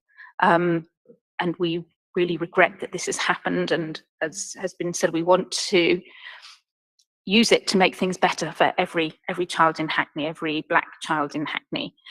One of the things that didn't happen was that, as you said, the parental involvement. We've been very clear in information sent out to schools that there should be no, apart from the Safer Schools police officer, there should be no police visits to schools without reason. And there must be parental and head teacher permission, both of those, to speak to a child. So that if police want to talk to a child, they should have the parent present. That has gone out to all schools, and that was part of the guidance that was taken up earlier by the particular school. Okay, thank you very much. We're going to have to end that item there. Again, thank you to everyone who's contributed. It's of huge value in terms of gaining insights into work that's going on and intended outcomes. Right, the main substantive item on the agenda is item 8, accountability and monitoring arrangements. This discussion item is to establish what structures are in place to plan, coordinate and monitor the responses to the recommendations and actions being taken by each organisation and the safeguarding partnership. We note there's been various correspondence, reports, investigations and commitments made or in progress in response to the Child Q reports. Related evidence submissions of the Safeguarding Practice Review, correspondence between the Chief Executive of Hackney and the MPS, the Independent Office for Police Conduct, when it eventually will be published. And now we want to assess how partners will ensure that such accountability and monitoring structures are open, transparent and accountable to local communities. Again, we've got our police representatives in attendance for this item, Area Commander Paul Broden, Borough Commander Marcus Barnett, as well as our cabinet members, Mayor Glanville, Chief Executive Mark Carroll, Annie Gammon, Director of Education, Jackie Burke, Group Director for Children and Education, and Sonia Khan, the Head of Policy and Strategic Delivery Online. Representing the Mayor's Office for Policing and Crime, thank you, Kenny Bowie, and representing City and Hackney State, I think Jim's actually gone. Oh no, Rory's there, fabulous, for safeguarding. We've got Rory McCallum. Right, we've probably now got about, this is at a push, 20 minutes for this item. So any kind of salient points that the agencies want to be put forward, and then we'll have, it's going to be very, very short in terms of what you can put forward, because then we're expecting about 15 minutes for questions. Don't know if there's anybody at this stage who would just prefer that we go straight to questions. Let's do that. I think that's probably a better option. Okay. Our first questionnaire. Oh, Councillor Gordon. Thanks very much, Chair. I mean, there's obviously been discussion really about guidance being given across the Hackney family of schools. I mean, obviously, our Hackney family of schools have got different structures and different levels of accountability, and we're all aware that there's limited local accountability for academy schools. So just really sort of briefly, I mean, I know the Director of Education's already touched on this. I just really want a sort of general question about the accountability of academies in relation to the safeguarding, but I mean also in terms of their governorship, because I mean I think we're aware that Hackney Education has, in terms of governors, placed senior officers on governing bodies. I understand that that's a policy. Can Hackney Education set out the purpose and objectives of that approach, and whether it gives rise to conflicts of interest? So I just really want to sort of pick into that policy and how that operates with academies and whether it assists in their levels of accountability. Thanks very much. I'll take that. I think the policy of having either education officers or officers from across the council, or indeed councillors on academy governing bodies or boards of trust boards, began when academies first started in Hackney as part of a way of staying involved with those academies, recognising that the governance acted differently. So it was very much a way to make sure there was a link in to the academies. And that has continued. I think there's also been a role where officers have joined either academy boards or governing boards where it has been felt that that would strengthen that governing body, and that has been a supportive role going forward. We do recognise that conflicts of interest can arise, and we do use our sort of line management to resolve those, to try and make sure that there isn't a conflict of interest. Sometimes that involves stepping outside or being recused from particular areas. However, we do think that that is worth examining further to make sure the guidance is completely clear. I think there was another part to your question as well, which I not have caught.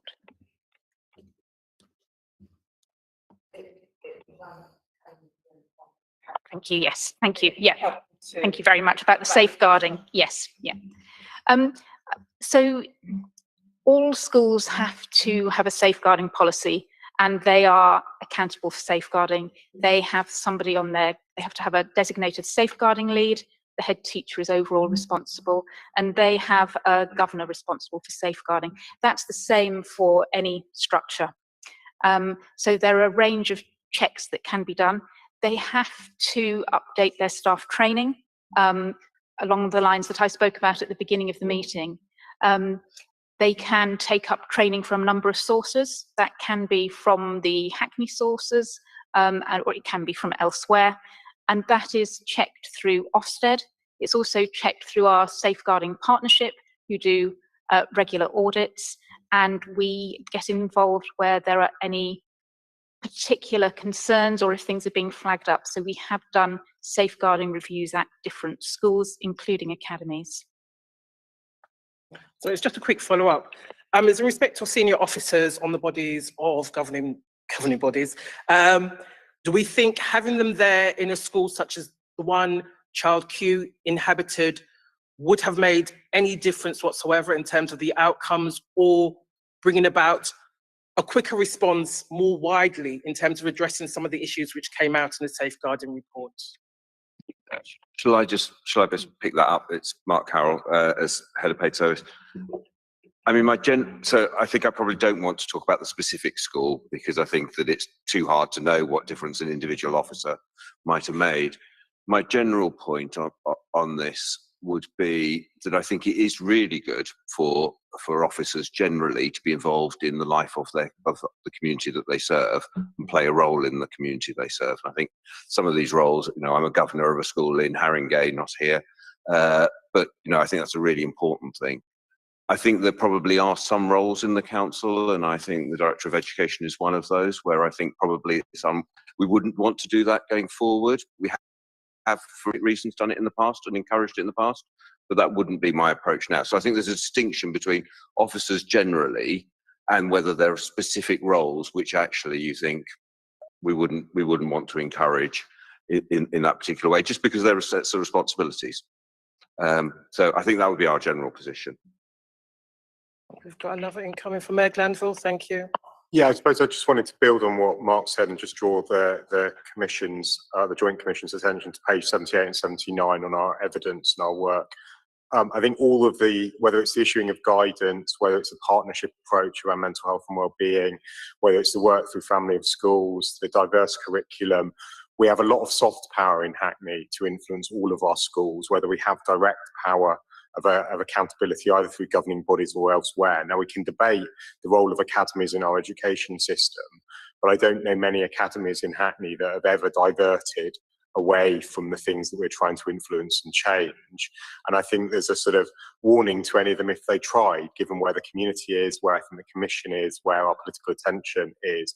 Now, there's obviously lobbying around the white paper that's turning into the bill to do around where we sit on accountability and the influence of the local authority, but it's also the community voice and whether our governing bodies are diverse enough. And that's why, together we've been leading the charge for ensuring that our governing bodies have anti-discrimination, anti-racism embedded in them. We're doing mapping work to ensure that they represent our communities and the community voice. And that's also something we're going to take on into staffing and our sort of staff bodies in our schools reflective of the communities that they serve as well in becoming anti-racist organisations. The final bit I would say on that as well is that we know that this is going to take time, but we're committed to being open and transparent through this work and making sure that the commissions are fully involved and that our communities are involved in that co-production of this work, because we want to see that change. We want to make sure that that change is seen through on the ground. Thank you very much. Having said that, we've probably got time for about 2 more questions. Anybody feels Sudan, thank you very much.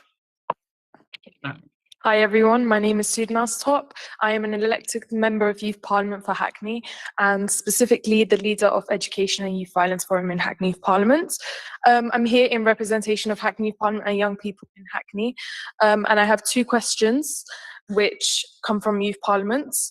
So my first question is whether the coordinated local response includes establishing a community group coalition that can hold the police and other responsible institutions to account to a higher degree. And my second question is specifically directed towards the Cabinet, Mayor and Deputy Mayor. It's about how Hackney Youth Parliament wasn't informed of the Child Q case very well. And when we were informed, it was 1, too late, and 2, we were individually informed through the media rather than the council. So could you answer how the council will make sure that from now on, Hackney Youth Parliament will be integrated deeper in issues regarding young people in Hackney and how they will strengthen the relationship between the council and Hackney Youth Parliament so that we as members of Youth Parliament can carry out our role of representing and scrutinising more effectively. Thank you. So if it's, oh, sorry. No, okay, I was going to answer part 1 if that's okay. Which very briefly, given time, is to say absolutely we want young, diverse people involved in community scrutiny of the Met. That is why we are doing this review. Too many of the people involved, quite frankly, have no lived experience, are nice, white, middle-class, retired people who have a certain view, and it's not good enough. And if I can get your details after this, I will make sure that our lead contacts you directly to make sure that Hackney Youth Parliament is engaged in it all.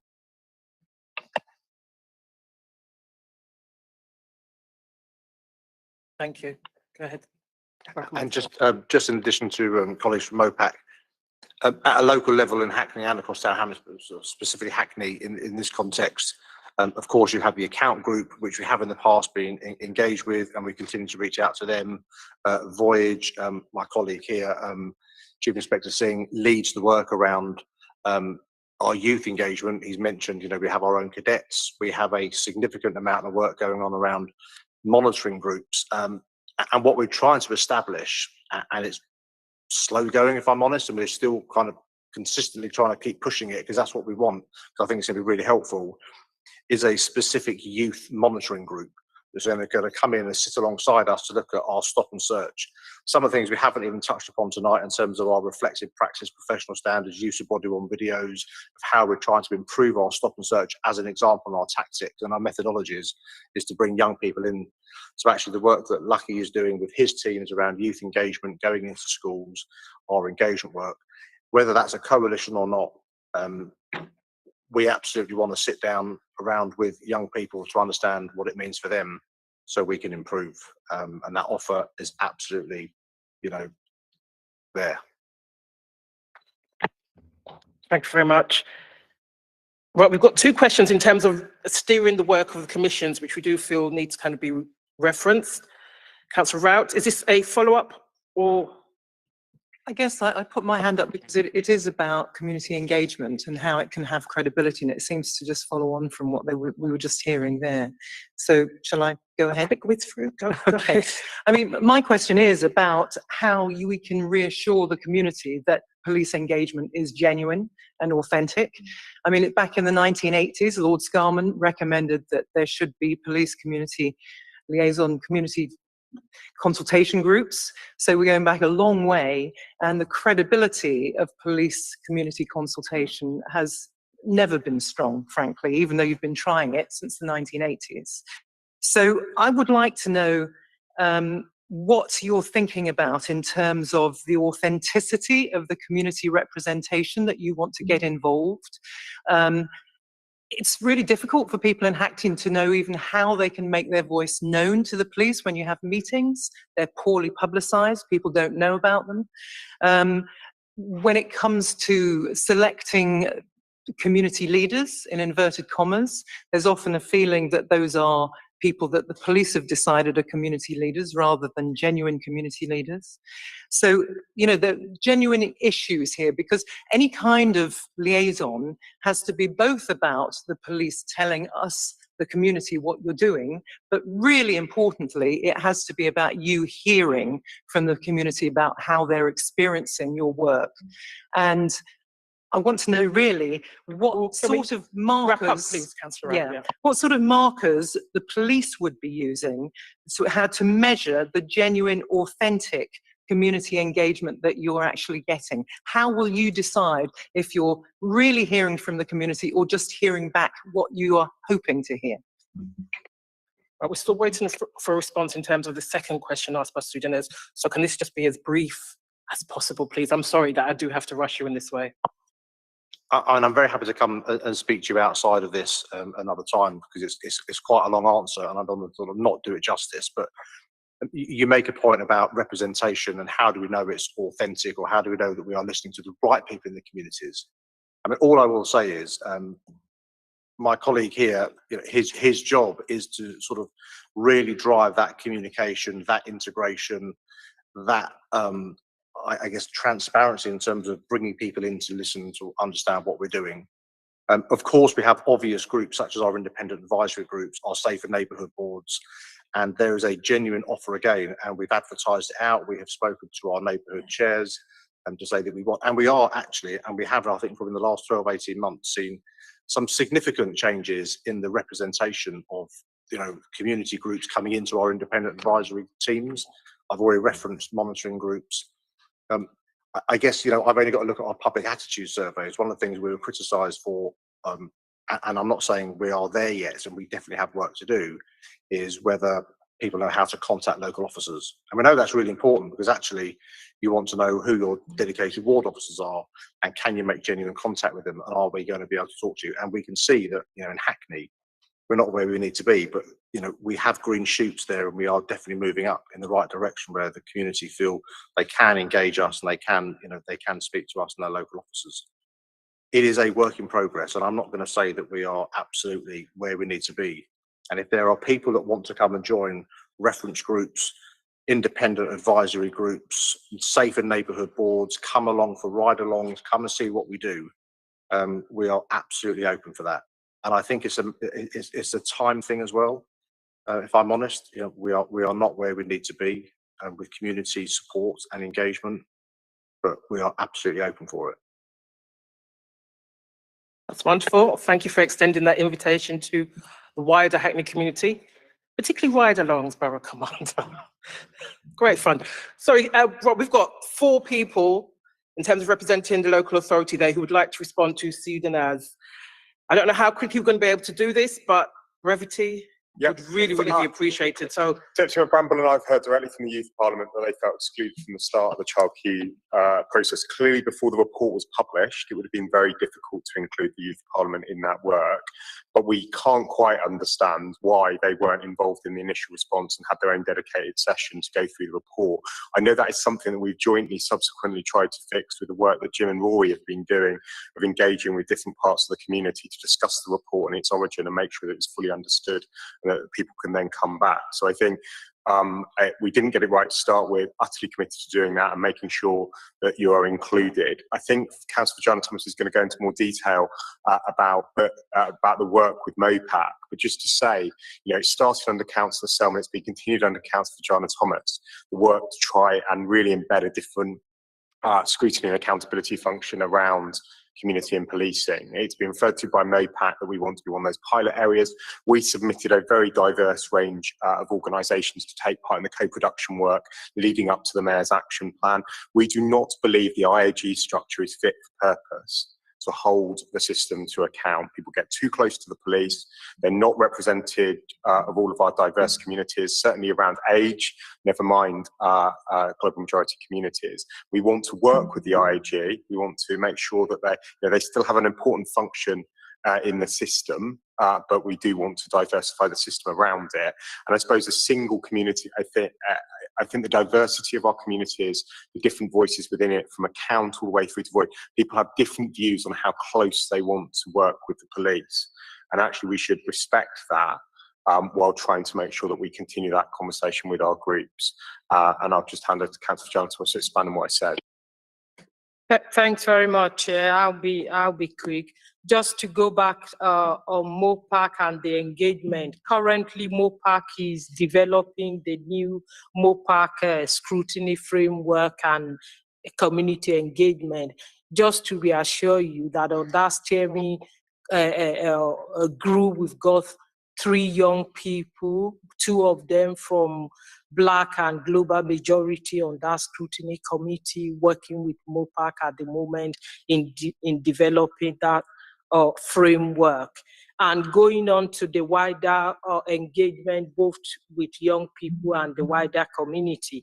The council officers from the policy and strategic delivery service have been working closely with the police and the community, and they have had various community engagement or meetings since child queue, in particular with young people in the borough. And those series of community stakeholder workshops that were held back in April and in May, one of the things they've said around that, one of the findings was people in the community, young people, want to spend more time with the police. They want the police to understand what it means for them to engage the community. And because of that, the council have facilitated working with the police at a subsequent meetings with the community and the BCU. And part of those findings are things that will go into what I mentioned earlier, the strategic plan to monitor trust and confidence in Hackney. So there are wider engagement, and we are hoping this is not going to be a talk show. It is about action this time around, and the community are standing up. they want to work with us. This is a co-production. It's not about the council doing it, about the police doing it. We are working with the VCS and various groups in the community to ensure that Hackney has a robust police engagement in here. Thanks. Thank you. Got Chief Executive Mark Carroll. Okay. Oh, you're fine? Okay. All right, thank you. Do you need to come in afterwards? Okay. Okay. Just to reiterate what the Mayor has said, and I hope that when you, as young people, the other week came in and took over the town hall, that reassures you that you absolutely have a sense of place here. Councillor Diana Thomas has talked about an array of engagement. There is consultation engagements. We want to work with the unions. We want to set up a network for the Black and global majority staff so that we can think about how we increase diversity in our schools. We're doing a toolkit as well to diversify staffing in schools as well. I think the only thing that I would reflect on is when we mention time, it's time for action. It's not about this is going to take time anymore, because I can't emphasize enough that children being mistreated because of the colour of their skin is wrong, and we don't need to give time. We need to activate change. Carol? Thanks very much. And people have heard my name quite a lot, but not heard me very much in this meeting, because I think political leadership and the partnership leadership is incredibly important. So for those who don't know, I'm Mark Carroll, Chief Executive of the Council. And I just wanted to say something about where you started the meeting, and it actually just follows very naturally from what Deputy Mayor Bramble has said, because I think that my experience of this is we've needed both urgency and we all need real stamina. You know, I think you talked about knee jerks. There's lots and lots of these experiences, and all of us have been involved in them, where there's a crisis, everyone rallies round, there's a whole load of spate of activity, it dissipates, all the energy goes, it moves on to something else, we wait for the next crisis. And I'm afraid when I was being interviewed for the job in this very room, I was asked that set of questions by some of the politicians about how will you manage that. And I think it is really important for us that we've got those long-term sense of we're really trying to change organisations here, and that doesn't happen overnight. But if we just say it's going to take 10 years, nobody believes that. Nobody has any confidence in that. So that real urgency about showing that things are changing, but recognising that actually to get to where we want to get to is going to take us a fundamental change of some of our organisations is incredibly important. And so people will have heard me, had my name being someone who's either been chairing some of the internal work or co-chairing some of the work with partners. And that I think is really important. When DAC Taylor and I exchanged letters, the thing that really struck me was his commitment to having the Met use Hackney as an exemplar and a pilot. And that's where our politicians are, and that's where I am, and that's where the staff leadership team is. Absolutely. Now that's a big ask from where Hackney is right now on some of these issues, but we didn't start now. You know, this journey started a long time before I came into the job. The anti-racism motion of the council of 2020, my memory. You know, the anti-racism action plan. We were talking about that with the corporate leadership team. So I won't go on for a long time, but I think it's really important to understand. Actually, we've got some staying power on this. We intend to see it through, and we tend to use those structures to make it happen. But it didn't start with this moment, either in terms of negative experiences. These are communities who've had very long-term experiences of racism and discrimination, absolutely. But neither did the action just start now. Action started before. And Chair, what I didn't mention as well is the big engagement piece led by Sonia Khan, and also I haven't mentioned the other cabinet colleagues that aren't sitting there. There's a real commitment, just like in the whole of your scrutiny commission, as elected members that are truly dedicated to that, and I think it's important to reference that so we can reassure our residents that all of us as elected members are truly dedicated to this, including you as scrutineers and scrutineers. Thank you. We're leaving the close of this item to Councillor Gordon in terms of putting forward a final question. Yeah, so my final questions are really sort of practical local one about direct accountability. So City and Hackney Safeguarding Partnership have indicated there's a core group within the Safeguarding Partnership which is going to monitor and oversee the response and implementation of the Safeguarding Review recommendations. I understand it's already met. Given this group, as I understand it, also does not report publicly, how will the local community know that partners are making timely and effective progress in response to recommendations? And in addition, if the core group is made up of partner agencies, police, local authority and health, are we not marking your own homework? So how can we, how does that accountability work, and how do we sort of square that circle?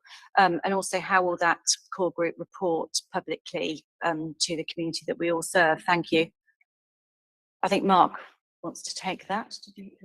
Well, I might, but I suspect that Rory probably does more. I mean, I think the key guarantor of challenge, I think, is Rory and Jim Gamble, who you've both heard from today. They're the people who ensure that we do.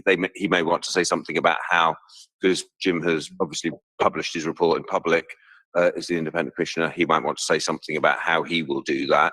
And then I think I can see the mayor's hand up, so he might want to respond about how we're going to do it in terms of our actions. Yeah, thank you, Mark. Thank you, Chair. So, yeah, Jim set out the core group. So that is meeting. Jim chairs it, and Jim is our independent commissioner. So there's a level of professional challenge and curiosity that is levelled within that core group itself. In terms of how people will know what's happening in progress, Jim's already committed to publishing the update report that the mayor asked him to do. Child Q will also feature heavily within our annual reporting structure that takes place. That usually does the rounds in the new year, so January, February time. And of course, as the partnership team, Jim and myself, we're always open to attending scrutiny whenever asked. In terms of marking your own homework, I think that's where the update report will be valuable. Jim will be constructing that from an independent perspective. It will be an unvarnished account of how well the system has performed over the last 6 to 9 months. Thank you very much. And finally, Meg Glanville. Yeah, I think from the very, very start of this work, and and Mark has referenced it as well, but Jim's introduction is getting to the point where we had a public report, seeing us through that process and being committed to it as a partnership, politically and at an officer level. As Rory said, saying we can't just have this report go out into the community and then not have a process for working through those recommendations and publishing that update report.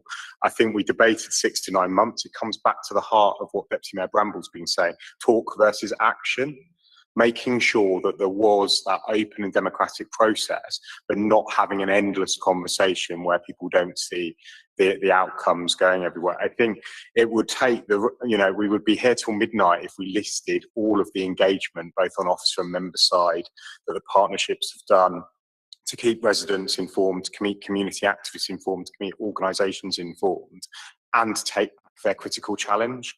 Deputy Mayor Bramble and I were only last week doing that with parents. Councillor John Thomas has done it with her community safety partnerships and the Resilient Partnership. The police have done it. MOPAC have continued to do it.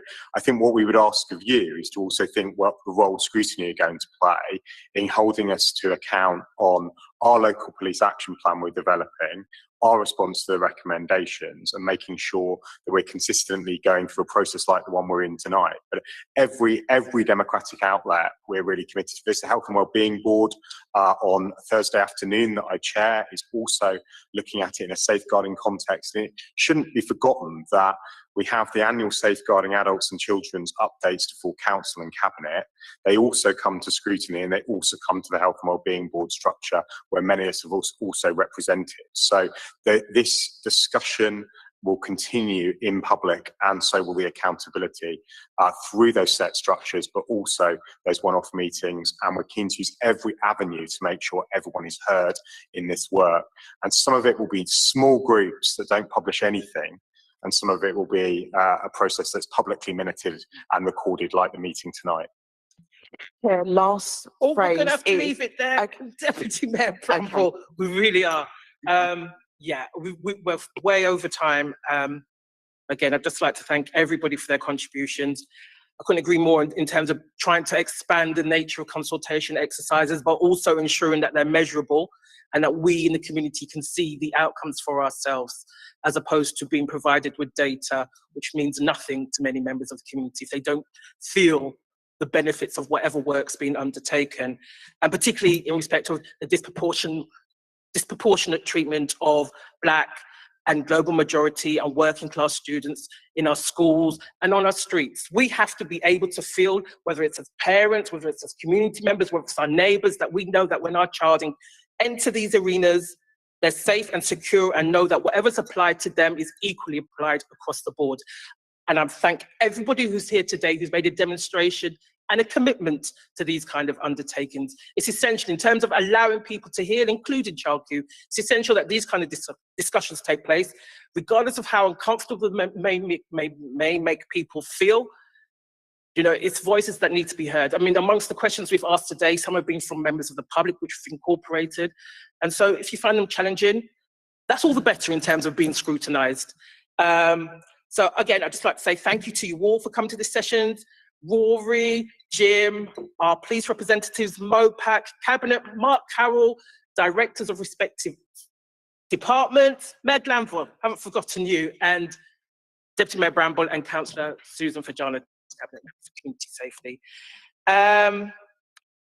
So that's my part done. I'm handing over to Councillor Gordon now.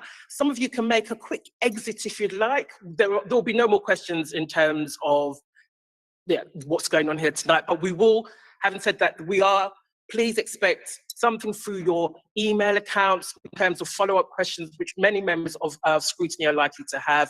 This is an ongoing piece of work for us. We're, as I said, we're as committed as you two to ensure that the outcomes are positive across the board and long-term. Thank you.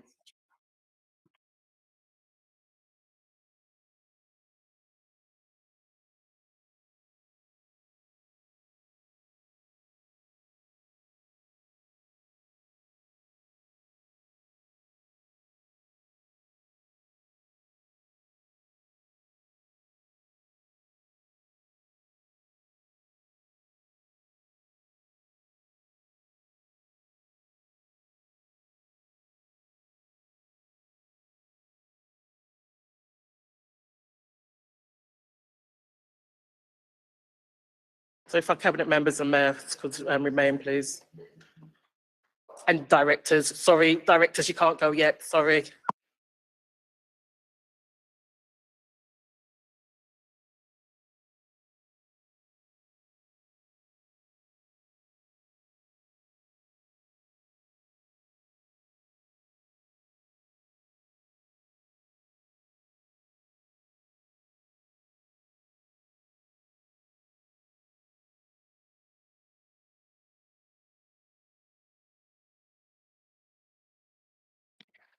I mean, just very, very briefly, for children and young people. I mean, obviously we've had a, really significant amount of information, this evening. I think there's a number of things that as Children and Young People Scrutiny Commission members that we're going to want to take forward. I mean, I think my sort of very initial thoughts are that in terms of safer schools, I think there has to be a significant joint role for scrutiny in terms of the local impact of safer schools. And I certainly think that's something that has sort of emerged from this evening. I think there's a number of questions about that, which I'm not going to go over again. And I think my other reflections really, I think, are some things that probably because there's been such a large amount of issues this evening that we didn't really get into in the questions. I think in relation to Hackney's education and children's services, emerging and developing anti-racism strategy, and again, and I can see the Director of Education nodding, I think that's something where the scrutiny we really do want to take, a very central and public role in contributing to, developing that in a meaningful way, and also, and it's very, very significant and important that meaningful consultation with the community along the same lines as we've discussed this evening already. And I think other things that do really sort of occur to me emerging from this, I think is, again, the sort of accountability, local accountability of academies. I think that's something that we have been, relatively silent on in scrutiny, and I think that has to change. I think, in addition to that, I think there are other areas, and again, we didn't even touch on this, I think, in the role of behaviour management policies. I mean, this is something that, as part of our exclusions work, we've, examined aspects of that and the lack of inclusion in that, and, the number of, and this is touched on in Hackney's reports, in relation to behaviour management, how that impacts on disadvantaged parts of our community, not only in relation to racism, but also in relation to poorer children and children with special educational needs. I think those probably are my sort of, reading between the lines of what's been happening here in part of children and young people. I'm sure our commission members will have a number of further reflections.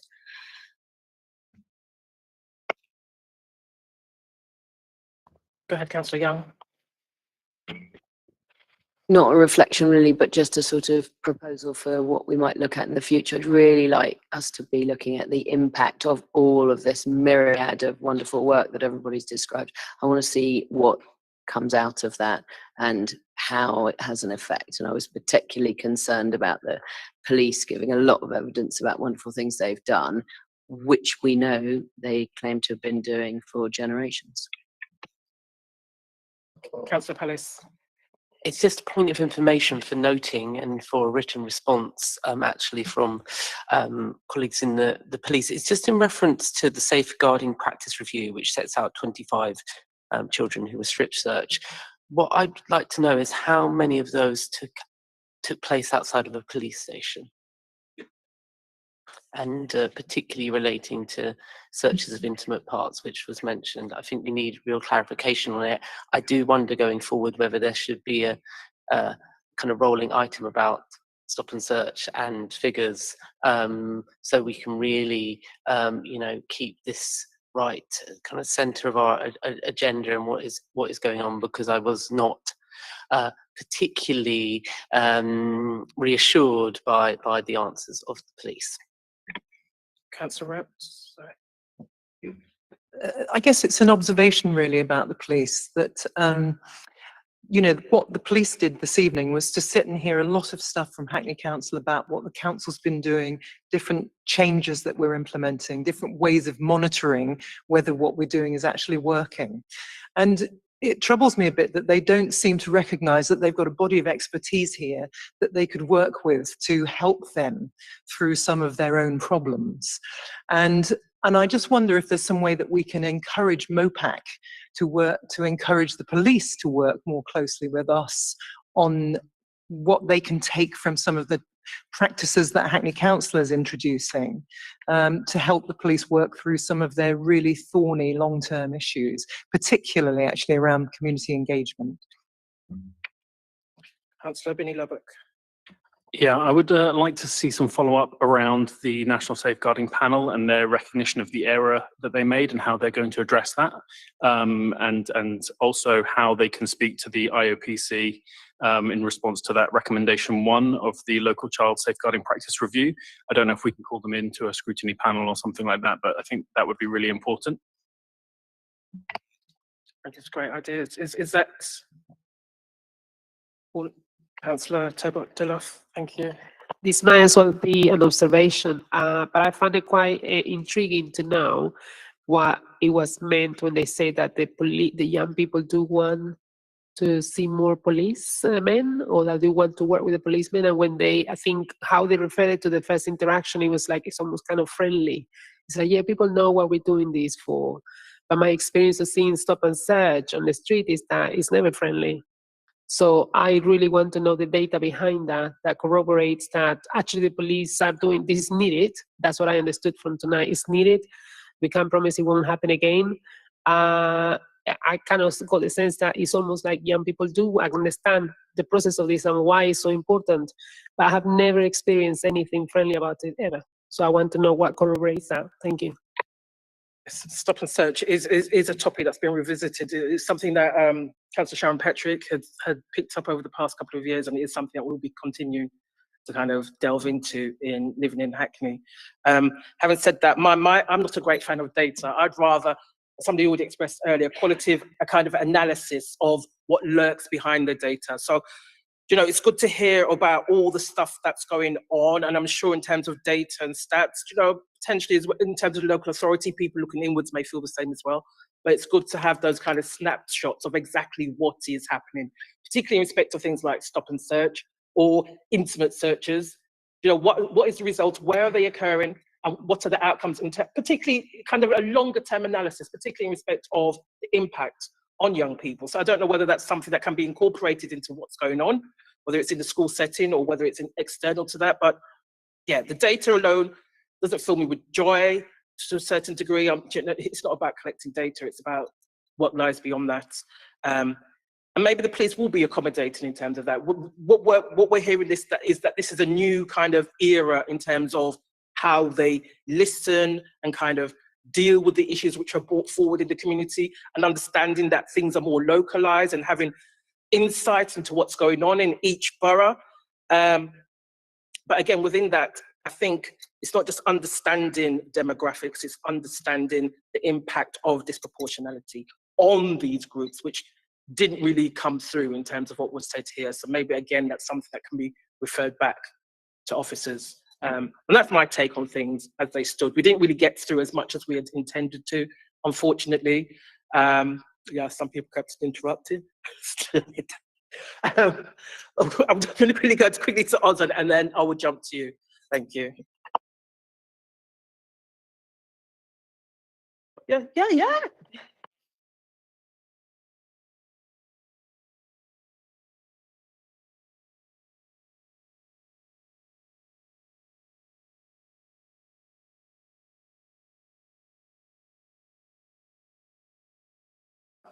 Yes. Yeah, they were talking about the school officers. I think school officers should be, they should organize more seminar and meeting with the students about how do they get used for the weapon and drugs exploitation, rather than keeping as a police officer and looking for the student search. And also, secondly, they got the list of the community organizations. They organize community breakfast event. They should organize the event involved and invited young people from all those community organizations from different background. What is their expectation from police? What police are expecting from them, rather than what he's saying is about, yeah, we would like to involve with them young people or whatsoever. Sounds like to me they might, we shouldn't let our young people or students to be used by the police as a spying or server. That's another point I was just thinking about. So rather than that, they should organize more meeting, I believe. Thank you. Also, I would just like to move from a place where we don't have to spend huge swathes of time and effort in terms of youth work, with work focused on telling young people about their rights. You know, this shouldn't even be part and parcel of their, it shouldn't be necessary. Ultimately, that's my kind of issue with this whole thing. It shouldn't be necessary. They should know that when they're out in the streets and they encounter these agencies, that you know, they're treated with parity, and they don't have to deal with the kind of traumas that they are experiencing at the moment. But while we have to, but it shouldn't be necessary. And I hope that's a space that we're eventually going to be moving towards longer term. Is there anything, Councillor? I just wanted to pick up on, you know, some of the points made around training, which were, there was a kind of attitude of, well, every borough is different, you know, we're going to have specialised training in Hackney, which is just to totally miss the point that this is an institutional issue. And, you know, and also overlooking the fact that, you know, you could have a a police officer from Kingston-on-Thames in Hackney on a Saturday night. Yeah, it's not good enough. It has to be addressed on a Met-wide basis. I thought the representative totally off mark, you know. I just feel they were just skirting around the institutional issue. The other thing is about consultative bodies, is that in Hackney at least, these are largely self-appointed individuals who put themselves forward. These are not the people that should be on the consultative bodies. You know, that there really needs to be a hard look. And in fact, I think the police themselves should not be responsible for appointing those consultative bodies, because they will inevitably, by you know, deliberately or otherwise, by default, you know, appoint people who will not challenge them. Okay, thank you very much. I think we're just going to kind of bring things to a natural end here. Thank you to everybody who remained. Thank you, colleagues. Fantastic questions. Oh, yeah, it's a shame we didn't get to them all, because institutional racism was going to come up, Councillor Troughton, I assure you, just didn't get time.